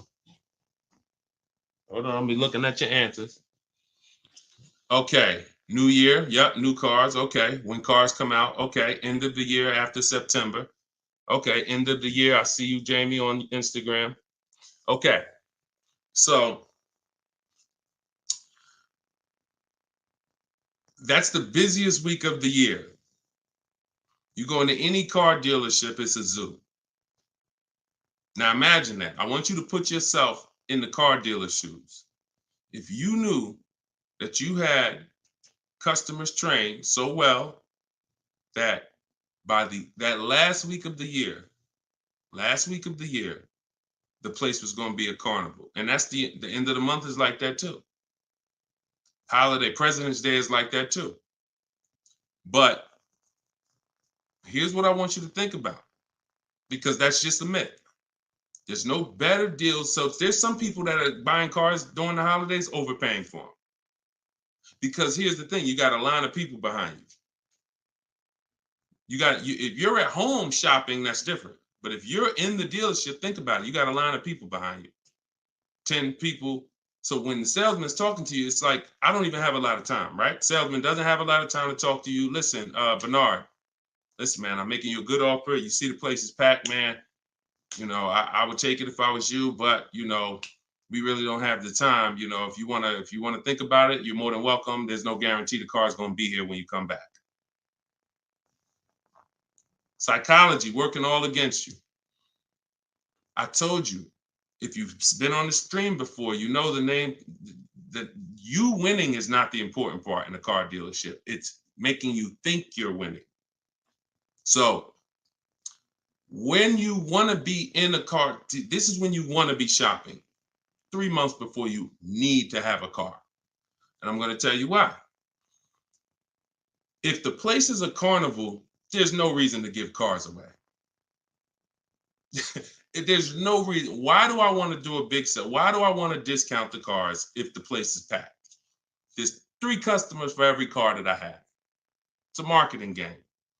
Now, the opposite is true. You got to think about this. On the 3rd of the month, when the place is empty, 10th of the month, dealers looking at that. I remember we used to look at our numbers, right? Because everyone makes you think dealers only think about their numbers at the end of the month. Go at the end of the month when dealers want to hit their numbers. Don't you think dealers want to hit their numbers on the 10th? Don't you think if we have to sell 250 new cars and we look on the 10th of the month and we're like, oh, we only got 70 cars sold. We're not pacing good. We look like we're gonna fall. We only got 50 cars sold. Oh, this is a horrible month. Anybody who sends in an internet inquiry they're like, oh, look, we're behind. There's not this magic thing where it's like every month at the end of the month, the last 3 days, dealers are pushing to hit their numbers. Some dealers hit their numbers 5 days before the month is up, 3 days before the month is up, which means you come in at the end, we already hit the numbers. But again, it's a game of psychology. So what I'm teaching you is to understand, I was in that game for 14 years. I was very good at playing the game. Now, I'm not going to lie. I wasn't a person who lied. Anybody who knows me from New Jersey knows anytime, the way you guys see Deshone, there's a couple people who, since, we've gotten over 2 million followers now across all these platforms. So God has blessed me. But there are people who know me. They dealt with me. And when they see my videos, what they say is, the same way he is in the videos is the same way he was in the dealership. Nothing changed. Some people are like, oh, I'm online now, I'm teaching. And then it's like, they got a bunch of people out there that's like, no, that's not, he changed when he went online. The same way I was in a dealership teaching people about numbers, about leasing, don't buy your lease, all of this stuff that I'm teaching in the stream is the same way. So the game of psychology is what you have to stop falling for. Stop looking at marketing, and now you have to look at what does make sense. That's being in the market 3 months before you need a car. I'm gonna tell you why. If your lease is up in a month, that's good because you can extend. So I always tell you, start shopping when your lease is up when you got one payment left. That's good. Start shopping your offers because if worse comes to worse, you can extend the lease for free and you can buy yourself another month or two. You want 3 months because here's what happens over 3 months. Lease deals change if you're shopping for leases. Offers and incentives change if you're shopping for cars that you're buying. If you're shopping for a new car you're buying, you can look so here's an example. Let's say I'm looking for a dark blue, Kia Sorento, right? For example, if I reach out to them, something I teach in my process is we have 2 dates. 2 dates. Those of you who have my book know this. Some of you have seen it in my free social media videos. 2 dates. As soon as date, no later than date. As soon as date is the soonest you can say yes to an offer. That's the soonest you should be looking at offers. You shouldn't be looking at offers if you can't say yes to it yet. Wasting time. Then the second date is the no later than date. That's our deadline. So the time between there, I like to see 3 months because when you reach out to a dealer, one of the things in my template in my book, one of the things you should say if you're talking to a dealer is, I can make a deal today, but I don't need a car until December, whatever. Whenever that is, in the summer, whatever. Because the time in between that is your leverage. That's the time where you could say no. That's the time where everyone else who's going in the dealership, the way everyone else shops, they're going in desperate. Oh, I need a car today. I need a car by Friday. All of the stuff they're saying out their mouth that's going to make sure they pay more because car sales people hear that stuff. And so you're not saying that. You're saying, hey, if you got a blue one and it's not going to be here for 8 weeks, I'm interested in that. See, they can't present that to these other customers that are there desperate mode right now. That car that 8 weeks away, can't present it. So inventory changes on a month-by-month basis. Incentives and rebates change on a month-by-month basis. I'm gonna tell you the biggest thing though. Let's go to used cars. Price trends change on a month-by-month basis. So when we go to shop for used cars, we always have on alert so that every single new car that hits the inventory pops up on our phone, in our email. Everything I'm teaching you is in my book. Now, I don't hold back. You can get it any way you want. You can get it on the stream. You can get it on my videos. You can get it in my book if you want it all in one spot. But so when we do this, everything new is popping up. We can see the price changes. We can monitor the price changes. But the biggest thing is when a dealer needs a deal, you're positioned. Let that sink in. I just gave you a scenario a couple minutes ago of how it looks when a manager comes in and says, all right, y'all, we got to have a meeting. Okay, y'all, it's the 10th of the month. We only got 50 cars out. We got to sell 250 cars by the end of the month. We're way behind. Anybody who is real, that's what we call a real customer, a real buyer. Get them on the phone and see if they're open. We're not turning away any reasonable offer today. Now, for those who are desperate, need a car today, need a car this week, those people been going. They're never going to get these phone calls, very rarely, because they're moving so fast. You position. You in their email. Tom knows Sparta is been emailing me. He told me he doesn't, or she, I can't tell if it's, I can't tell by your name, whether you're a man or woman, but let me see. Sparta, hey, I know I couldn't get to your offer before. You still open? Yeah, thank you. What you got? Positioned. So you can't do that when you're desperate and when you're shopping. Now, if you're in an emergency, understood. You totaled your car, you need a car in 2 weeks, understood. We got plenty of people who get in, use my stuff, they get their car in 2 days, they get their car in. That's why my biggest thing is teaching you the strategies you need to get below market deals in 48 hours. But the benefits of having time can't be measured. The benefit of being able to look at deals, have dealers call you. I had one of my people who listened to me. He had a Kia Telluride. The general manager called him the last day of the month and said, look, if you could get this done today, I'll take $5,000 off the price. That's the one he ended up going with. His name is Wendell. So I don't say there's a best time to buy a car because I've seen deals at the beginning of the month. I've seen below market deals at the end of the month, non-holidays, holidays. I've also seen people overpay with no strategy at the beginning of the month, the end of the month, the holidays. So you get what I'm saying? Y'all understand that? It's all about being positioned. And if you can be positioned, you'll find that you'll love getting those calls and those emails. Like, man, all of those people, when I reached out to them, they act like they didn't want to do a deal or they couldn't get to my number. Don't worry. 2 years ago, I was shopping for my mother's Mazda CX-5. I reached out in October for the offers. I looked at the offers, didn't like them. Then I reached out in November. Same salespeople. They knew me. They know I'm serious. But hey, I didn't like the offers last month. Didn't like the offers in November.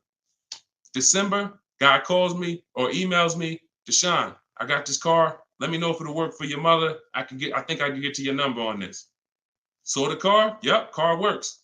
That's the one we ended up getting. Strategy. All right, that's how I want y'all moving. Go ahead, Dolan. Next question.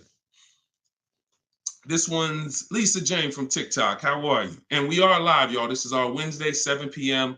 live stream. So if you don't see the banner, that means we're live. If you see the banner, that means you're watching the replay.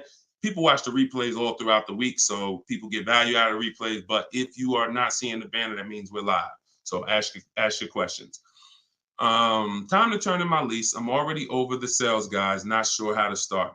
First thing you're going to do, sounds like you've decided you're going to lease again. So that would be the most important question. That's always the first question because that's the foundation of your deal. Leasing versus purchasing. I always say, if you've been on a show before, you can't get a great deal if you purchase, but you should have leased. Impossible. So once you decide that, now we're going to do an equity assessment. So we are no longer, Lisa, going to turn in who's dropped off a lease to a dealer at any time in their life. Type 1. You had a lease, you've just dropped it off or returned it to the dealer. And what you're going to see now is you're getting a lot of dealers that say, we're a lease return center. Bring your lease in. We'll ground your lease for you. Even sometimes it's not even their brand. They sell Hondas and they'll say, hey, bring any lease and we'll return it. The reason they're doing that is because they're going to do an equity assessment. So the reason why right after you decide whether you're leasing or buying, that's my process is 7 steps. That's why my book is called Cars from Home, 7 Steps to Saving Time, Money, and Avoiding Dealerships. Step 7 is delivery. That's the end. But the first step is lease versus buy, 8-year rule. Second step is equity assessment because you need to understand that every time you give your car to a dealership, either dropping it off on lease or you trade, they're assessing your equity. They're assessing the position of what the vehicle is worth on the market. We do that. We never let the dealer do that before we do that. And the only way we do that, we don't use Blue Book, we don't use Black Book, we don't use any algorithm sites. We have a huge advantage with cars we don't have with houses. That's we could get offers.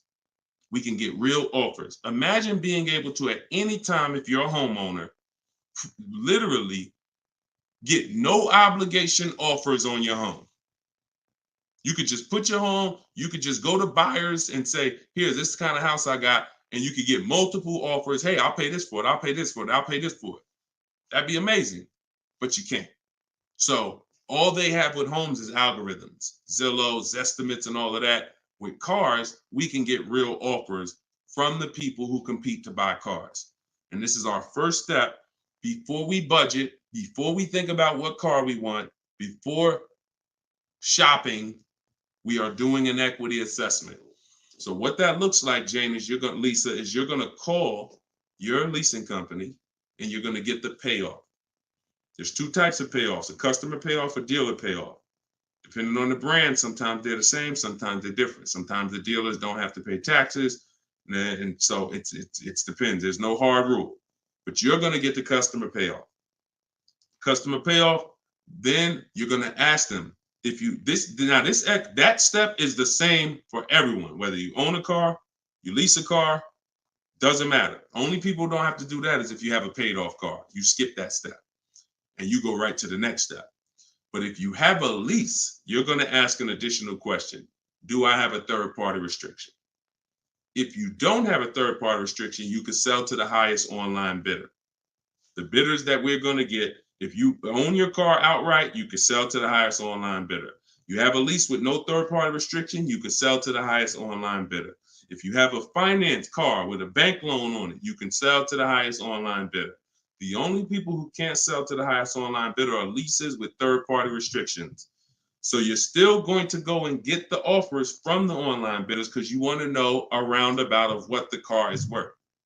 So we're going to go to CarMax. We're going to go to Drive. We get 6 offers. This is the equity assessment laid out in my book, step 2. When you do this, you're getting CarMax offers, Driveway offers, Carvana offer, Kelly's Blue Book Instant Cash offer, AutoNation Sell My Car, and Car Guru Sell My Car. When you get to the point where if you lease, pay attention. See, there's a lot of details. This is why I say when y'all are trying to look through all my social media videos, you don't realize what things are applicable to you and which are not. So I'm talking to 4 different types of people right now. People who, all of you should be doing an equity assessment. People who have a car that's owned outright. People that has a car with a loan on it. People that has a lease, no third-party restriction. People who have a lease with a third-party restriction. So you have to take the nuances and say, all right, that part was for people with third-party restriction. This part is not. I don't have a third-party. So when you call and you get a third-party restriction, you need to take a different route to sell. But everyone's going to get those 6 offers. Everyone. Shout out to y'all tapping the screen, running the likes up. And shout out to the sharers.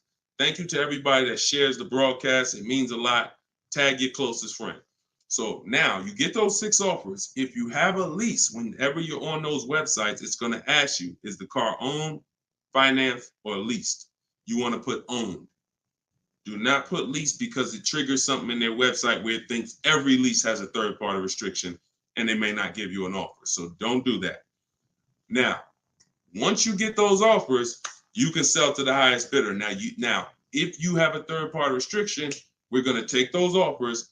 We're going to kind of see where those offers are, kind of get an estimate, and now we're going to go and sell that car to a used car, to a brand. Let me explain it like this. If you have a BMW, you can only sell to a BMW dealer. When you have a third-party restriction, you can only sell to a BMW dealer. Now, hundreds of thousands of people around the country, they found out they had a third-party restriction. They bought their cars and resold them. The reason I don't like doing that is because you pay taxes, you pay fees, and that comes out of your profit. So if you were going to make $5,000, you buy your car. By the time you pay the taxes and fees, you wait for the title, you probably won't make anything. But when we sell direct to a dealer by getting bids from multiple BMW dealers, If I have a third-party restriction of Nissan, I'm getting multiple bids from Nissan dealers. And once I get my offers from those dealers, now I'm going to sell to the highest one because dealers don't pay those same fees. Dealers will I don't have to pay the taxes and fees. That doesn't come out of my profit. So we've had people who sell direct to the highest bidder online, depending on their situation. And we have people who, with third-party restrictions, sell to the highest bidder among a local dealership. But we must get bids. Doesn't change. We get bids no matter what. So some people say, Deshone, I use what you teach. I went on those websites. They said they don't buy leases. You didn't do what I told you to do. You put that it was a lease in there, and then no, you don't. No, you have a third-party restriction. We sell to a dealer of the same brand. We get bids from multiple dealers. That's what I'm saying. So it's laid out in my book. If you want the roadmap, if you don't want to try to remember this, TikTok bio, Instagram bio, comment section on YouTube or Facebook, or you can scan the QR code, get your book for 75% off. You won't pay the normal. Hold on one second. Let me turn this off. You won't pay the normal $97. Okay, so that's the equity assessment. When you said, Lisa Jane, I'm not sure how to start, that's the process. Because we never return a lease that has equity. We don't return a lease until we find out that there's no equity. If there's no equity, then we'll drop off the lease and we'll shop for our replacement vehicle.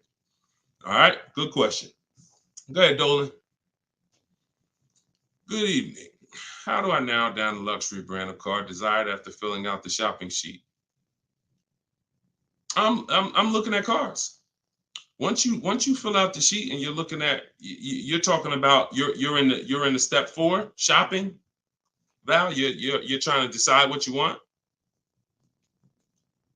Hold on, let me be clear. If you're in the phase where you're trying to decide what we want, we see in step 4 we have a whole process, a whole step that's called shopping, not buying. See, you need to clearly separate those two things. See, what happens when you mix shopping and buying, you go in to look at cars. If you're looking for a new car or a lease, you go in, you're test driving cars, and then you sit down, you start talking numbers. You mix the two. Shopping is deciding what you want. That's going in test driving. That's taking the kids, making sure they have enough leg room. That's doing everything to make sure. Test driving, 15, 20-minute nice test drive. All right, comparing the features, going to drive the Honda. Then I'm gonna drive the Kia. Then I'm gonna go drive everything I'm interested in. I'm not talking numbers with anybody. That is shopping. Once you have decided what you want, now we're coming home and all the purchasing is done from here.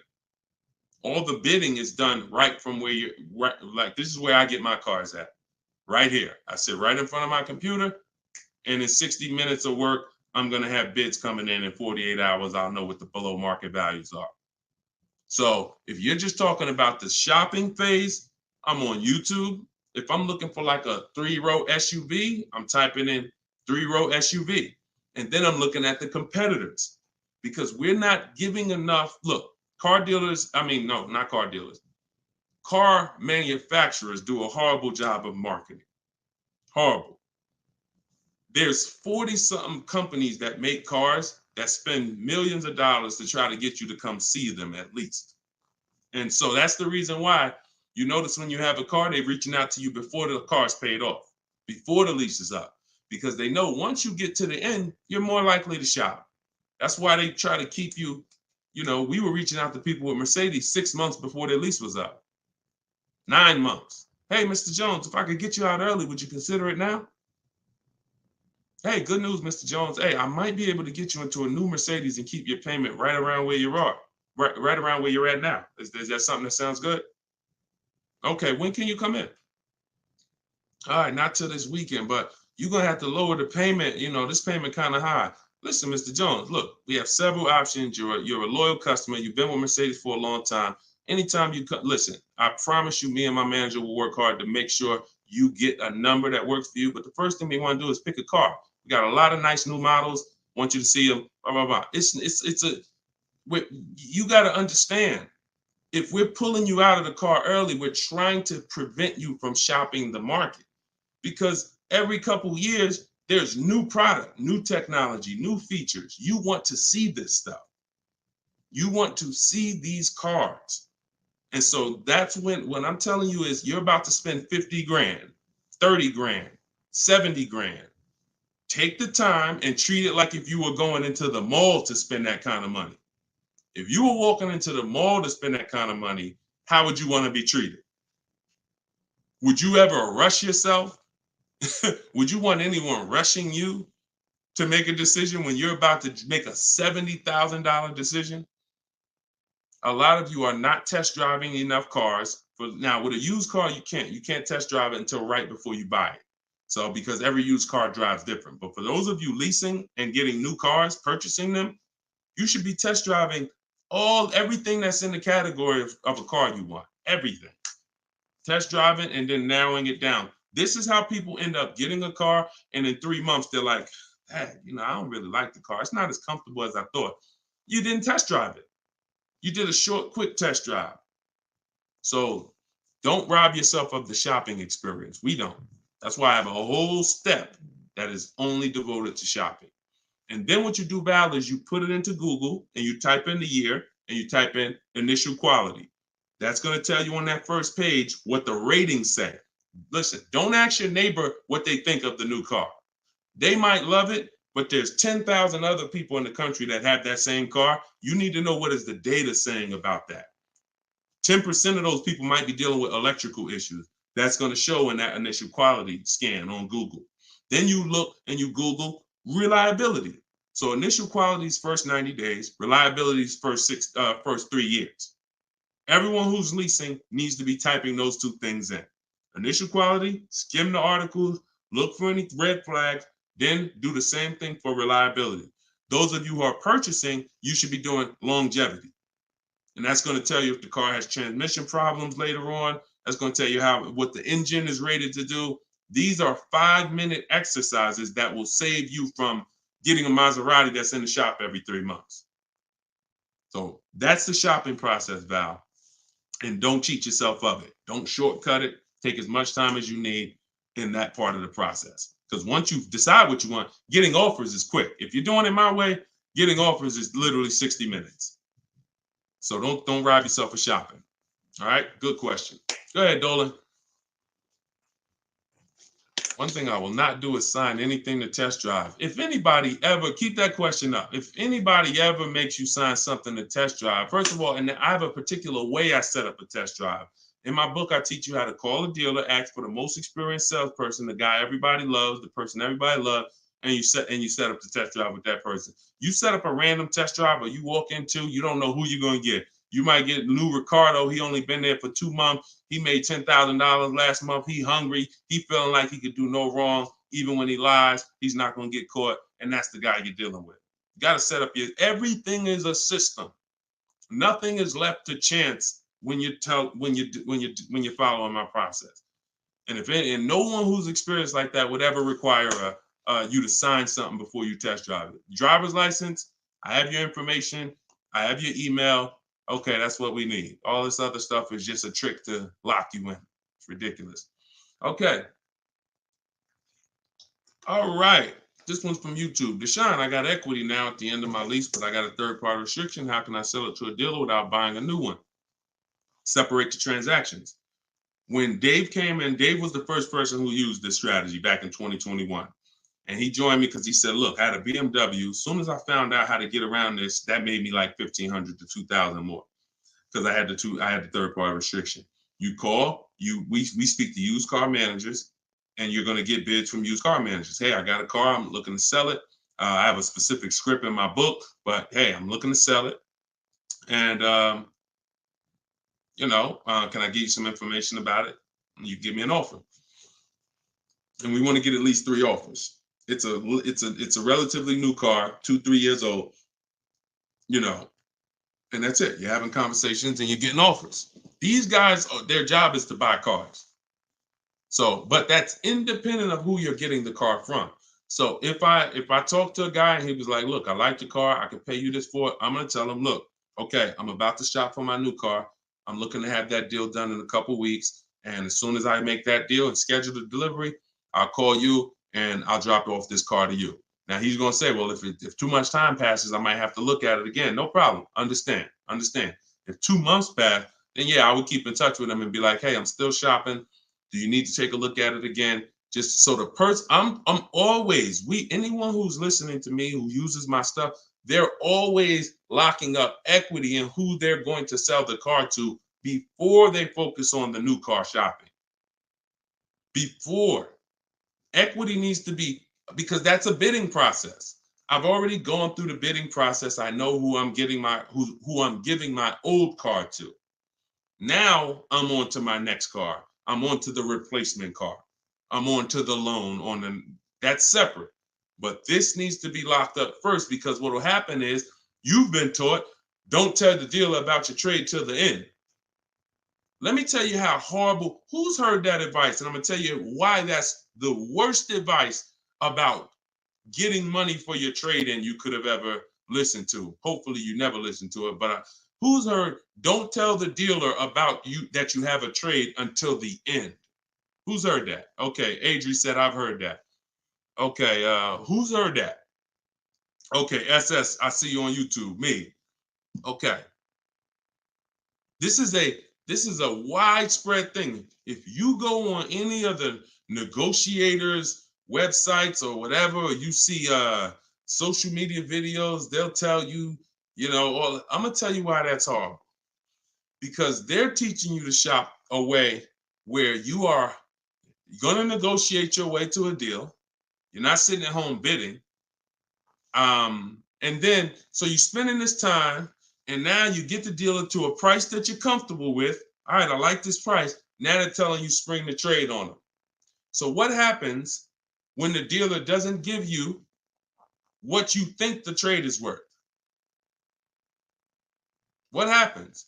Because if a dealer gave you a great price on and you don't know that because you don't have enough offers, I'm gonna continue to emphasize that. You don't know you have a great price unless you have 4 or 5 other offers to compare them to. I have a great price from you. But so now dealer says, look, I know you think your car's worth 18, but I can only pay 16. That it's max is 16. Now you're like, all right, well, listen, I'm out. Okay. Who lost there? SS, I know you walk away. I know. You lost. You just sat there and negotiated hours only to get up and walk away with no car. See, I don't know about you guys, but I'm really interested in the people who your money's just as important as your time. Time is just as important as your money. No one's going to waste my time. And I want you to have strategies where no one can waste your time. Because while you're sitting there for 2 hours and getting up to walk away, the salesman's like, okay, listen, they don't know their car's not worth 16, but whatever. Somebody else is going to buy this car. So you're going to go and do that same thing again with some other dealer. 2 hours, 2 hours, 2 hours. And I think that I guess they just know that you're comfortable spending a whole lot of time car shopping. But you don't do that. The only time you're ever going to reveal that you have a car that you might bring to the transaction is when you know you already have offers. So I don't mind once a dealer wins the bid saying, well, look, I do have this old car. I already agreed to sell it to this dealer from Kelly's Blue Book Instant Cash Offer. But if you could match it or beat it, I'll give you the car. That's different. Because you're not going to stop my deal. When you do it like that, no one stops your deal. No, you know what? Hey, that dealer that's paying you that's a good offer. All right, no problem. I'm going to buy the car from you because you won the bid, and then I'm going to sell the car to them. And if by chance they say, you know what, that is a car I could, my used car manager says he can match that. Great, here you go. But this getting up and walking away, driving to a dealership only to find out I got to the dealership, they told me they had $4,000 in fees made up that they put. I just got up and walked away. You wasted 2 hours of your life that you can't get back, and you still need the car shop. So what you're going to find using what I teach, you'll never waste your time. You'll never waste your time. My time's just as important, man. I got 2 kids. I got a lovely wife. I want to spend time with them and people I love. not in car dealerships walking out. That's just me. If you like me, then we're gonna love working together. So go ahead, Dolan.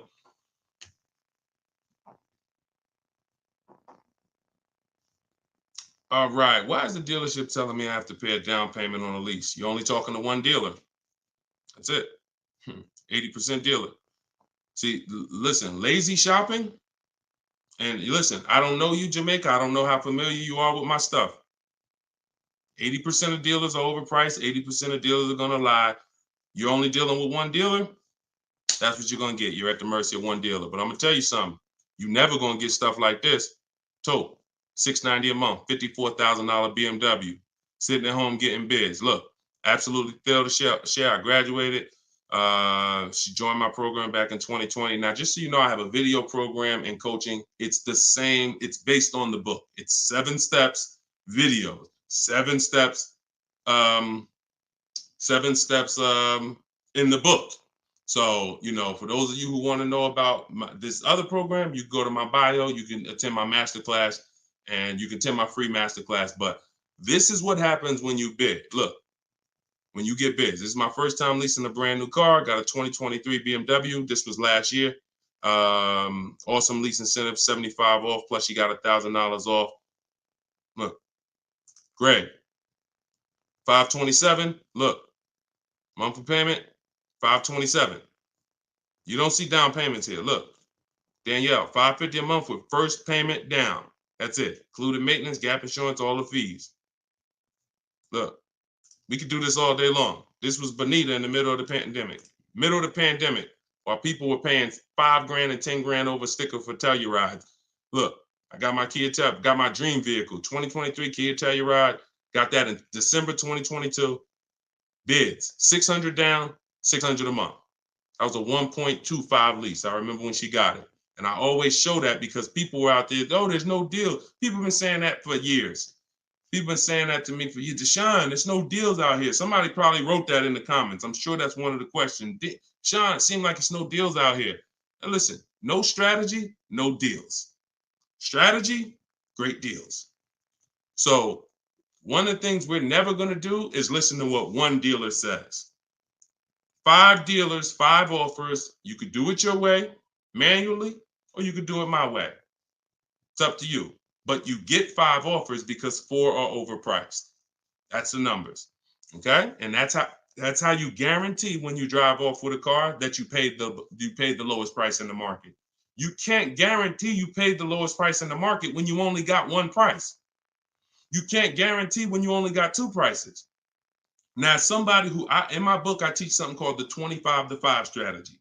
This is for new cars and leases. We connect with 25 dealers online using my templates. You copy and paste. I got all my stuff in there. You just fill in what you want. And then we reach out to, and then out of those 25 dealers, we're shopping all their inventory. So we got a good shot of, out of 25, we got a good shot of 10 of those dealers having a car we'd be interested in. And our goal is to get 5 offers. That's it, all by email. So you can do it your way. You can call, you can do however you want, but we know this because we shop better than anyone else in this world. So when we're looking at all these offers and when we can say confidently 80% are overpriced, we can talk to someone who's only getting 1 or 2 or 3 offers and tell them there's no way you're going to get great below market deals shopping that way. It's just not going to happen. So I wish I could tell you you could mix your way. The only thing I can say about mixing your way is if you don't want to use my strategies to get the 5 offers. You want to get 5 offers some other way, God bless you. But you get 5 offers if you want below market deals. And if you're looking at super popular vehicles, Charles got a Palisade. Look, he got 10 offers. I reached out to 35 Hyundai dealers, got 10 quotes back. Offers range from 1.3 to 1.23 to 1.66. He ended up with a 1.23 lease on a Hyundai Palisade. $48,000 vehicle, $597 a month. So that's why the dealer you're dealing with is telling you you need a down payment because that's who they are. They're an 80% dealer. They're an 80% dealer. All right? That's just what it is. Strategy. Go ahead, Dolan.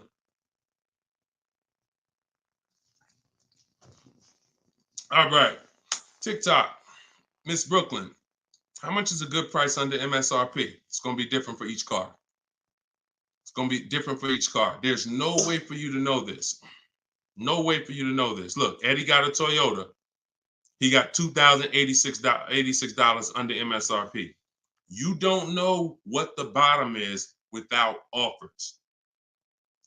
Your way of shopping the old way, you're just feeling for the bottom. No way. And I'm showing you all of this so you know. Look, Kimberly got $20,000 off of Maserati a little while ago. $86,000, you see it right here, $86,000 MSRP. Their selling price to her was $66,261. Had she got excited thinking, I'm just going to make up a number. I'm just going to, if I could save $7,000 off this Maserati, that'd be great. We don't pick what the bottom is. We get enough offers and it reveals what the bottom is. You get a bunch of offers on a Toyota Camry, the lowest offer, $2,000 under MSRP. Now, Kimberly, Maserati, that car, 20 grand off. Look, Sean, $20,000 off his F-150 Lightning XLT. Look, MSRP 73, dealer discount 4,900, 15,500. Now, just so y'all know, the 80% dealers are not even going to tell you there's a $15,500 rebate. So don't think he was just looking at a bunch of offers and everyone had a $15,000 rebate. Some people tell you, okay, there's $7,500 in rebates. Some people tell you it's $2,000 in rebates. If you're sitting in front of them, what do they have to tell you that for if you don't have, you're not going to shop. The statistics show, unfortunately, average people are going to shop 2 dealers. That's statistics. That's something that we're trained on. 2 dealers.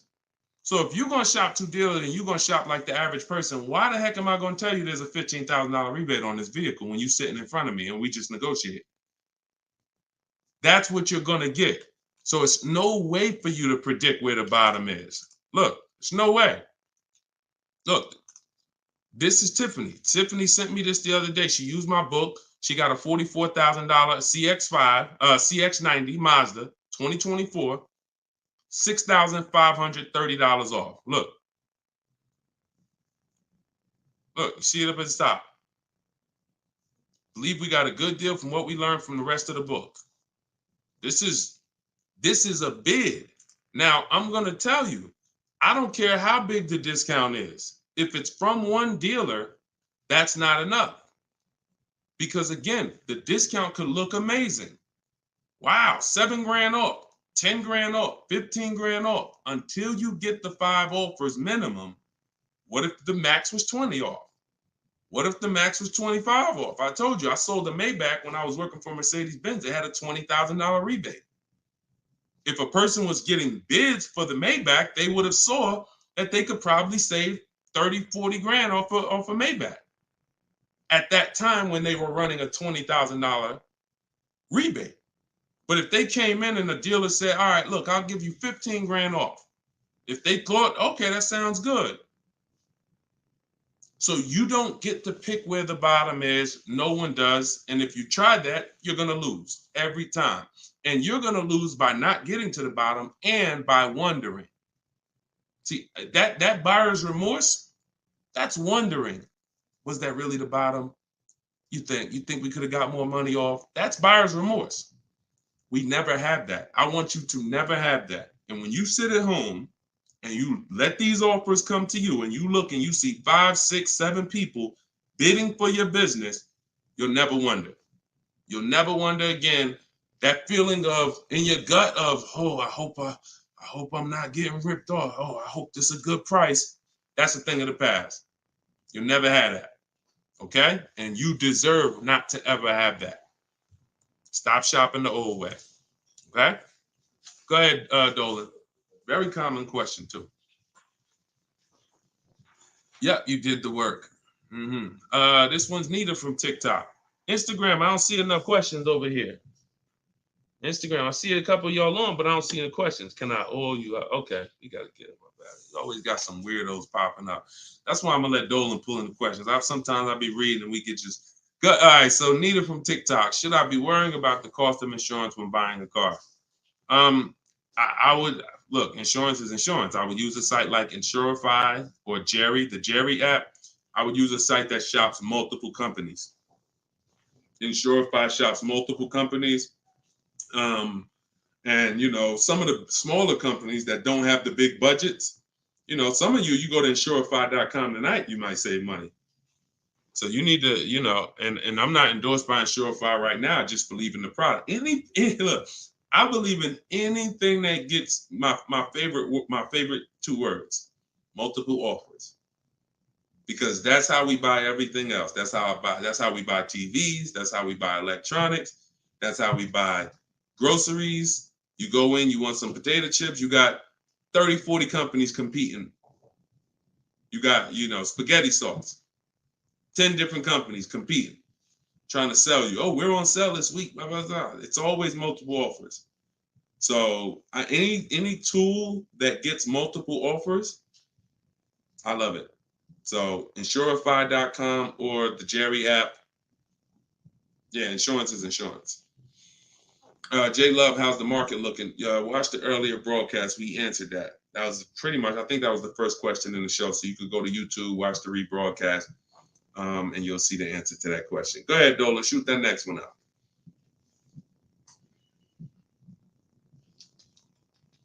Okay, what is a third-party offers? What is a third-party restriction? Third-party restriction is a restriction in your lease contract that says you cannot sell direct to a used car buyer other than a dealership of the same brand. So we get bids from Carvana, CarMax, Driveway, Kelly's Blue Book Instant Cash Offer, Car Gurus, and AutoNation. 3 of those offers are from local dealers. 3 of those offers are from online car buyers. And they cut a check same day. Simple process. They compete. Third-party restriction means you can't sell direct to them. You would have to buy the car and resell it. We don't do that. We sell to a dealer of the same brand. We get bids from a dealer of the same brand. So that's what a third-party restriction is, and that's how we handle those. All right. Go ahead, Dolan. Everything I'm teaching for those who just came on is in my new digital book. It's called Car Shopping. Well, it used to be called Car Shopping for people that hate car shopping. Now it's just Cars from Home. 7 steps to saving time, money, and avoiding dealerships. So for those of you who want the same results that you're seeing from all these people, if you want those below market deals to be your below market deals, and you get the roadmap, you get the guide, it's a step-by-step blueprint. First step is, because many of you don't know the 7 steps. Those of you who have the book, you know it. First step is the most important question. How many years are you keeping the car? That's the 8-year rule. That's going to help you decide whether you need to buy or shop for a great lease deal. Second step is the equity assessment. Third step is deal structure, and it's deal-focused budgeting. We don't just budget. Budgeting is whatever it is, I'll just budget and I'll see what I could afford. No, we budget for a deal.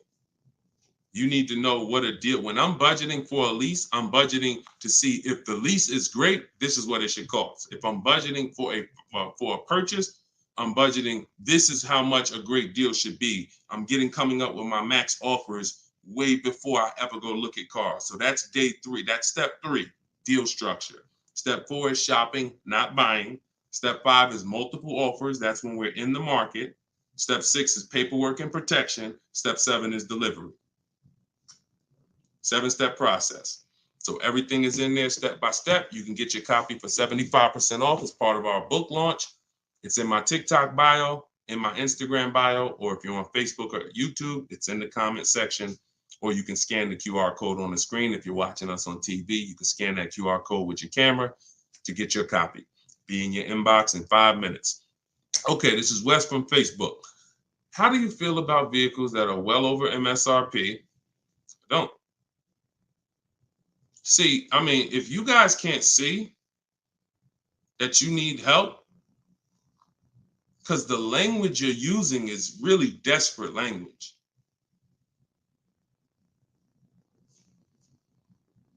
I really don't know, like, because here's the thing. You're walking into dealers because that's all you know to do, and you're saying that stuff. Vehicle I'm interested in selling almost 20 grand over MSRP. I remember when the new Broncos came out a couple years ago during the pandemic, and people were paying 10 grand, 20 grand over MSRP for them. And when our first person got a Bronco with no markups, everyone who paid 10, 20 grand, 5 grand, 2 grand over at that time, money's out the window dealing with 80% dealers. And then you go in and you say this stuff that just works against you. Oh man, yo, you go into another dealer. Hey, what's this? Oh, y'all got, how much y'all asking for this? Well, we're asking 10,000 over sticker. Oh, okay, that's better than the other deal. This other deal I was in, they was asking 20 grand over sticker. Negotiating against yourself. How you gonna turn around and ask me for money off when you just said that the price, because I'm 10 grand over, I'm good.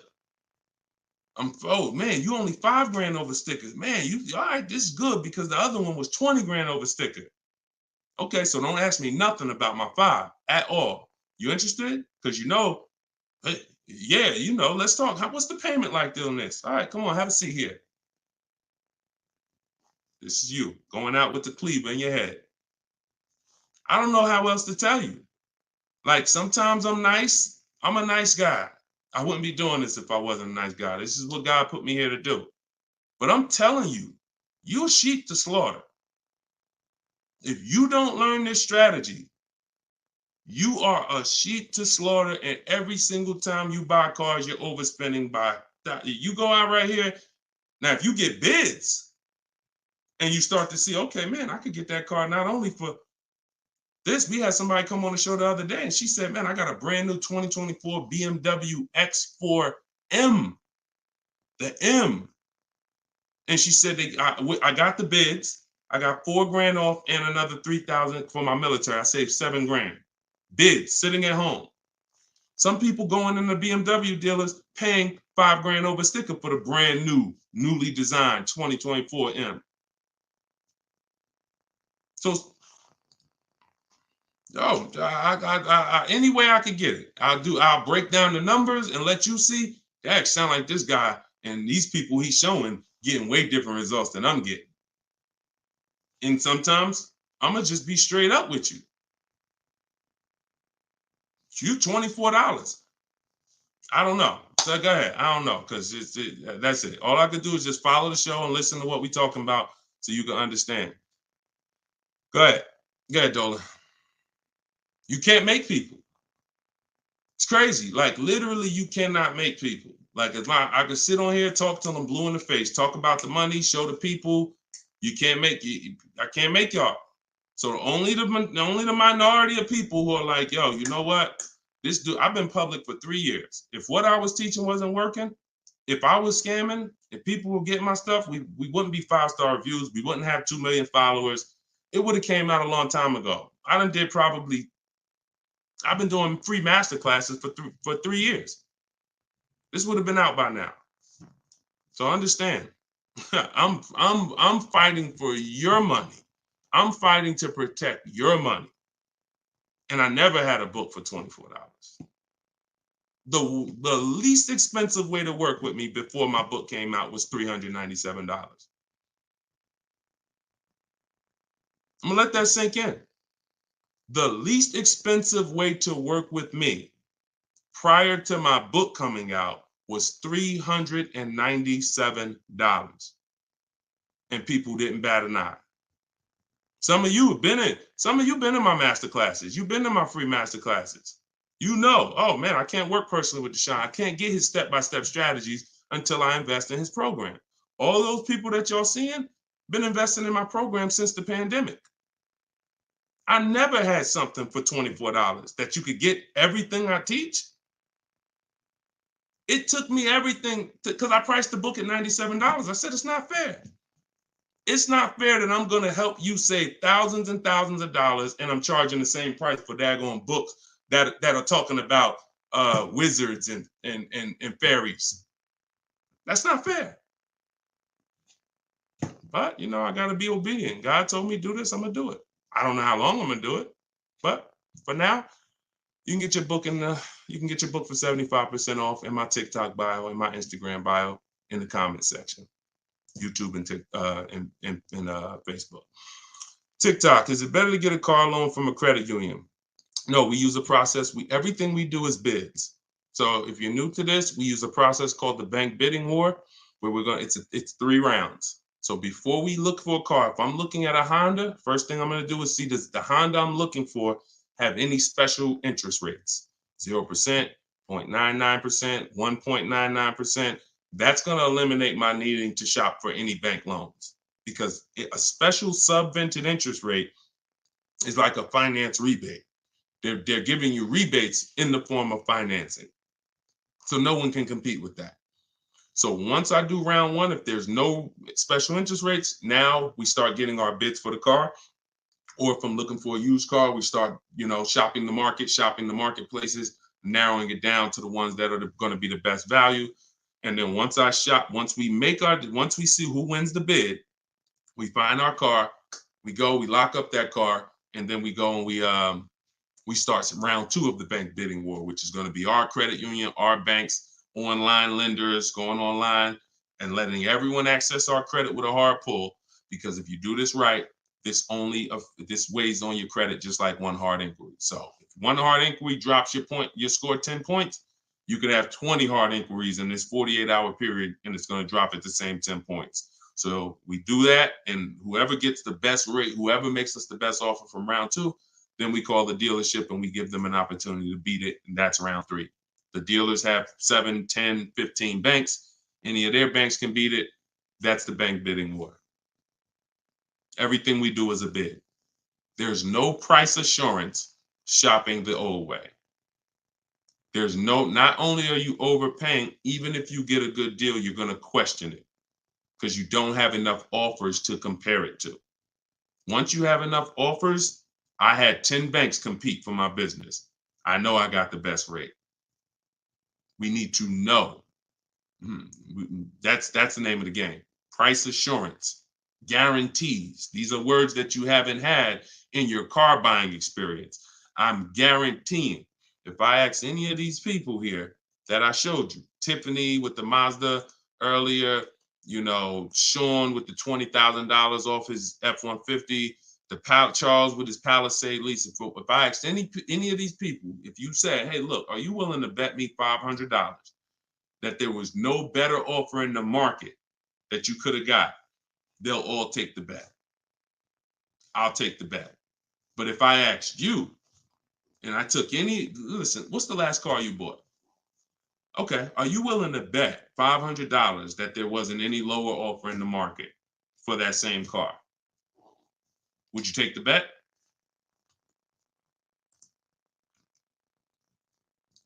No price assurance. No price assurance. Price assurance only comes through multiple bids, multiple offers. All right. All right, y'all. I think we're going to wrap. Thank you, Nita. I'm glad you enjoyed that. We've been on for about an hour. This is our 7 p.m. show. You may see the rebroadcast. Well, we'll see the rebroadcast. You can invite your friends to the rebroadcast. We play them throughout the day on all our channels. Everything I'm teaching is out of my book. You guys know that. If you want to attend my free masterclass, we have a link in the comment section for you. It's called Everything You're Doing Wrong, Buying, Selling, and Leasing Cars. It's about an hour. So you could go there. Hold on. We're going to wrap, Dolan. Man, I'm tired. I'm tired, man. We'll wrap an hour and 2 minutes, man. Everybody can come back, join us on another live show because we got tons of questions. We could never get through all the questions. Once the stream starts heating up, we can't get through all the questions. So if you want to attend my free masterclass, it's a link in the comments, or if you're on Instagram, there's a link in my bio. You can attend. It's an hour long, and then we do Q&A after. And then if you, of course, want the book, you guys know where it's at, in the comment section or in my bio. Other than that, I'll see you all on the next show. Shout out to everybody who joined, and it was good to see you all. All right, I'll see you all on the next stream. God bless you.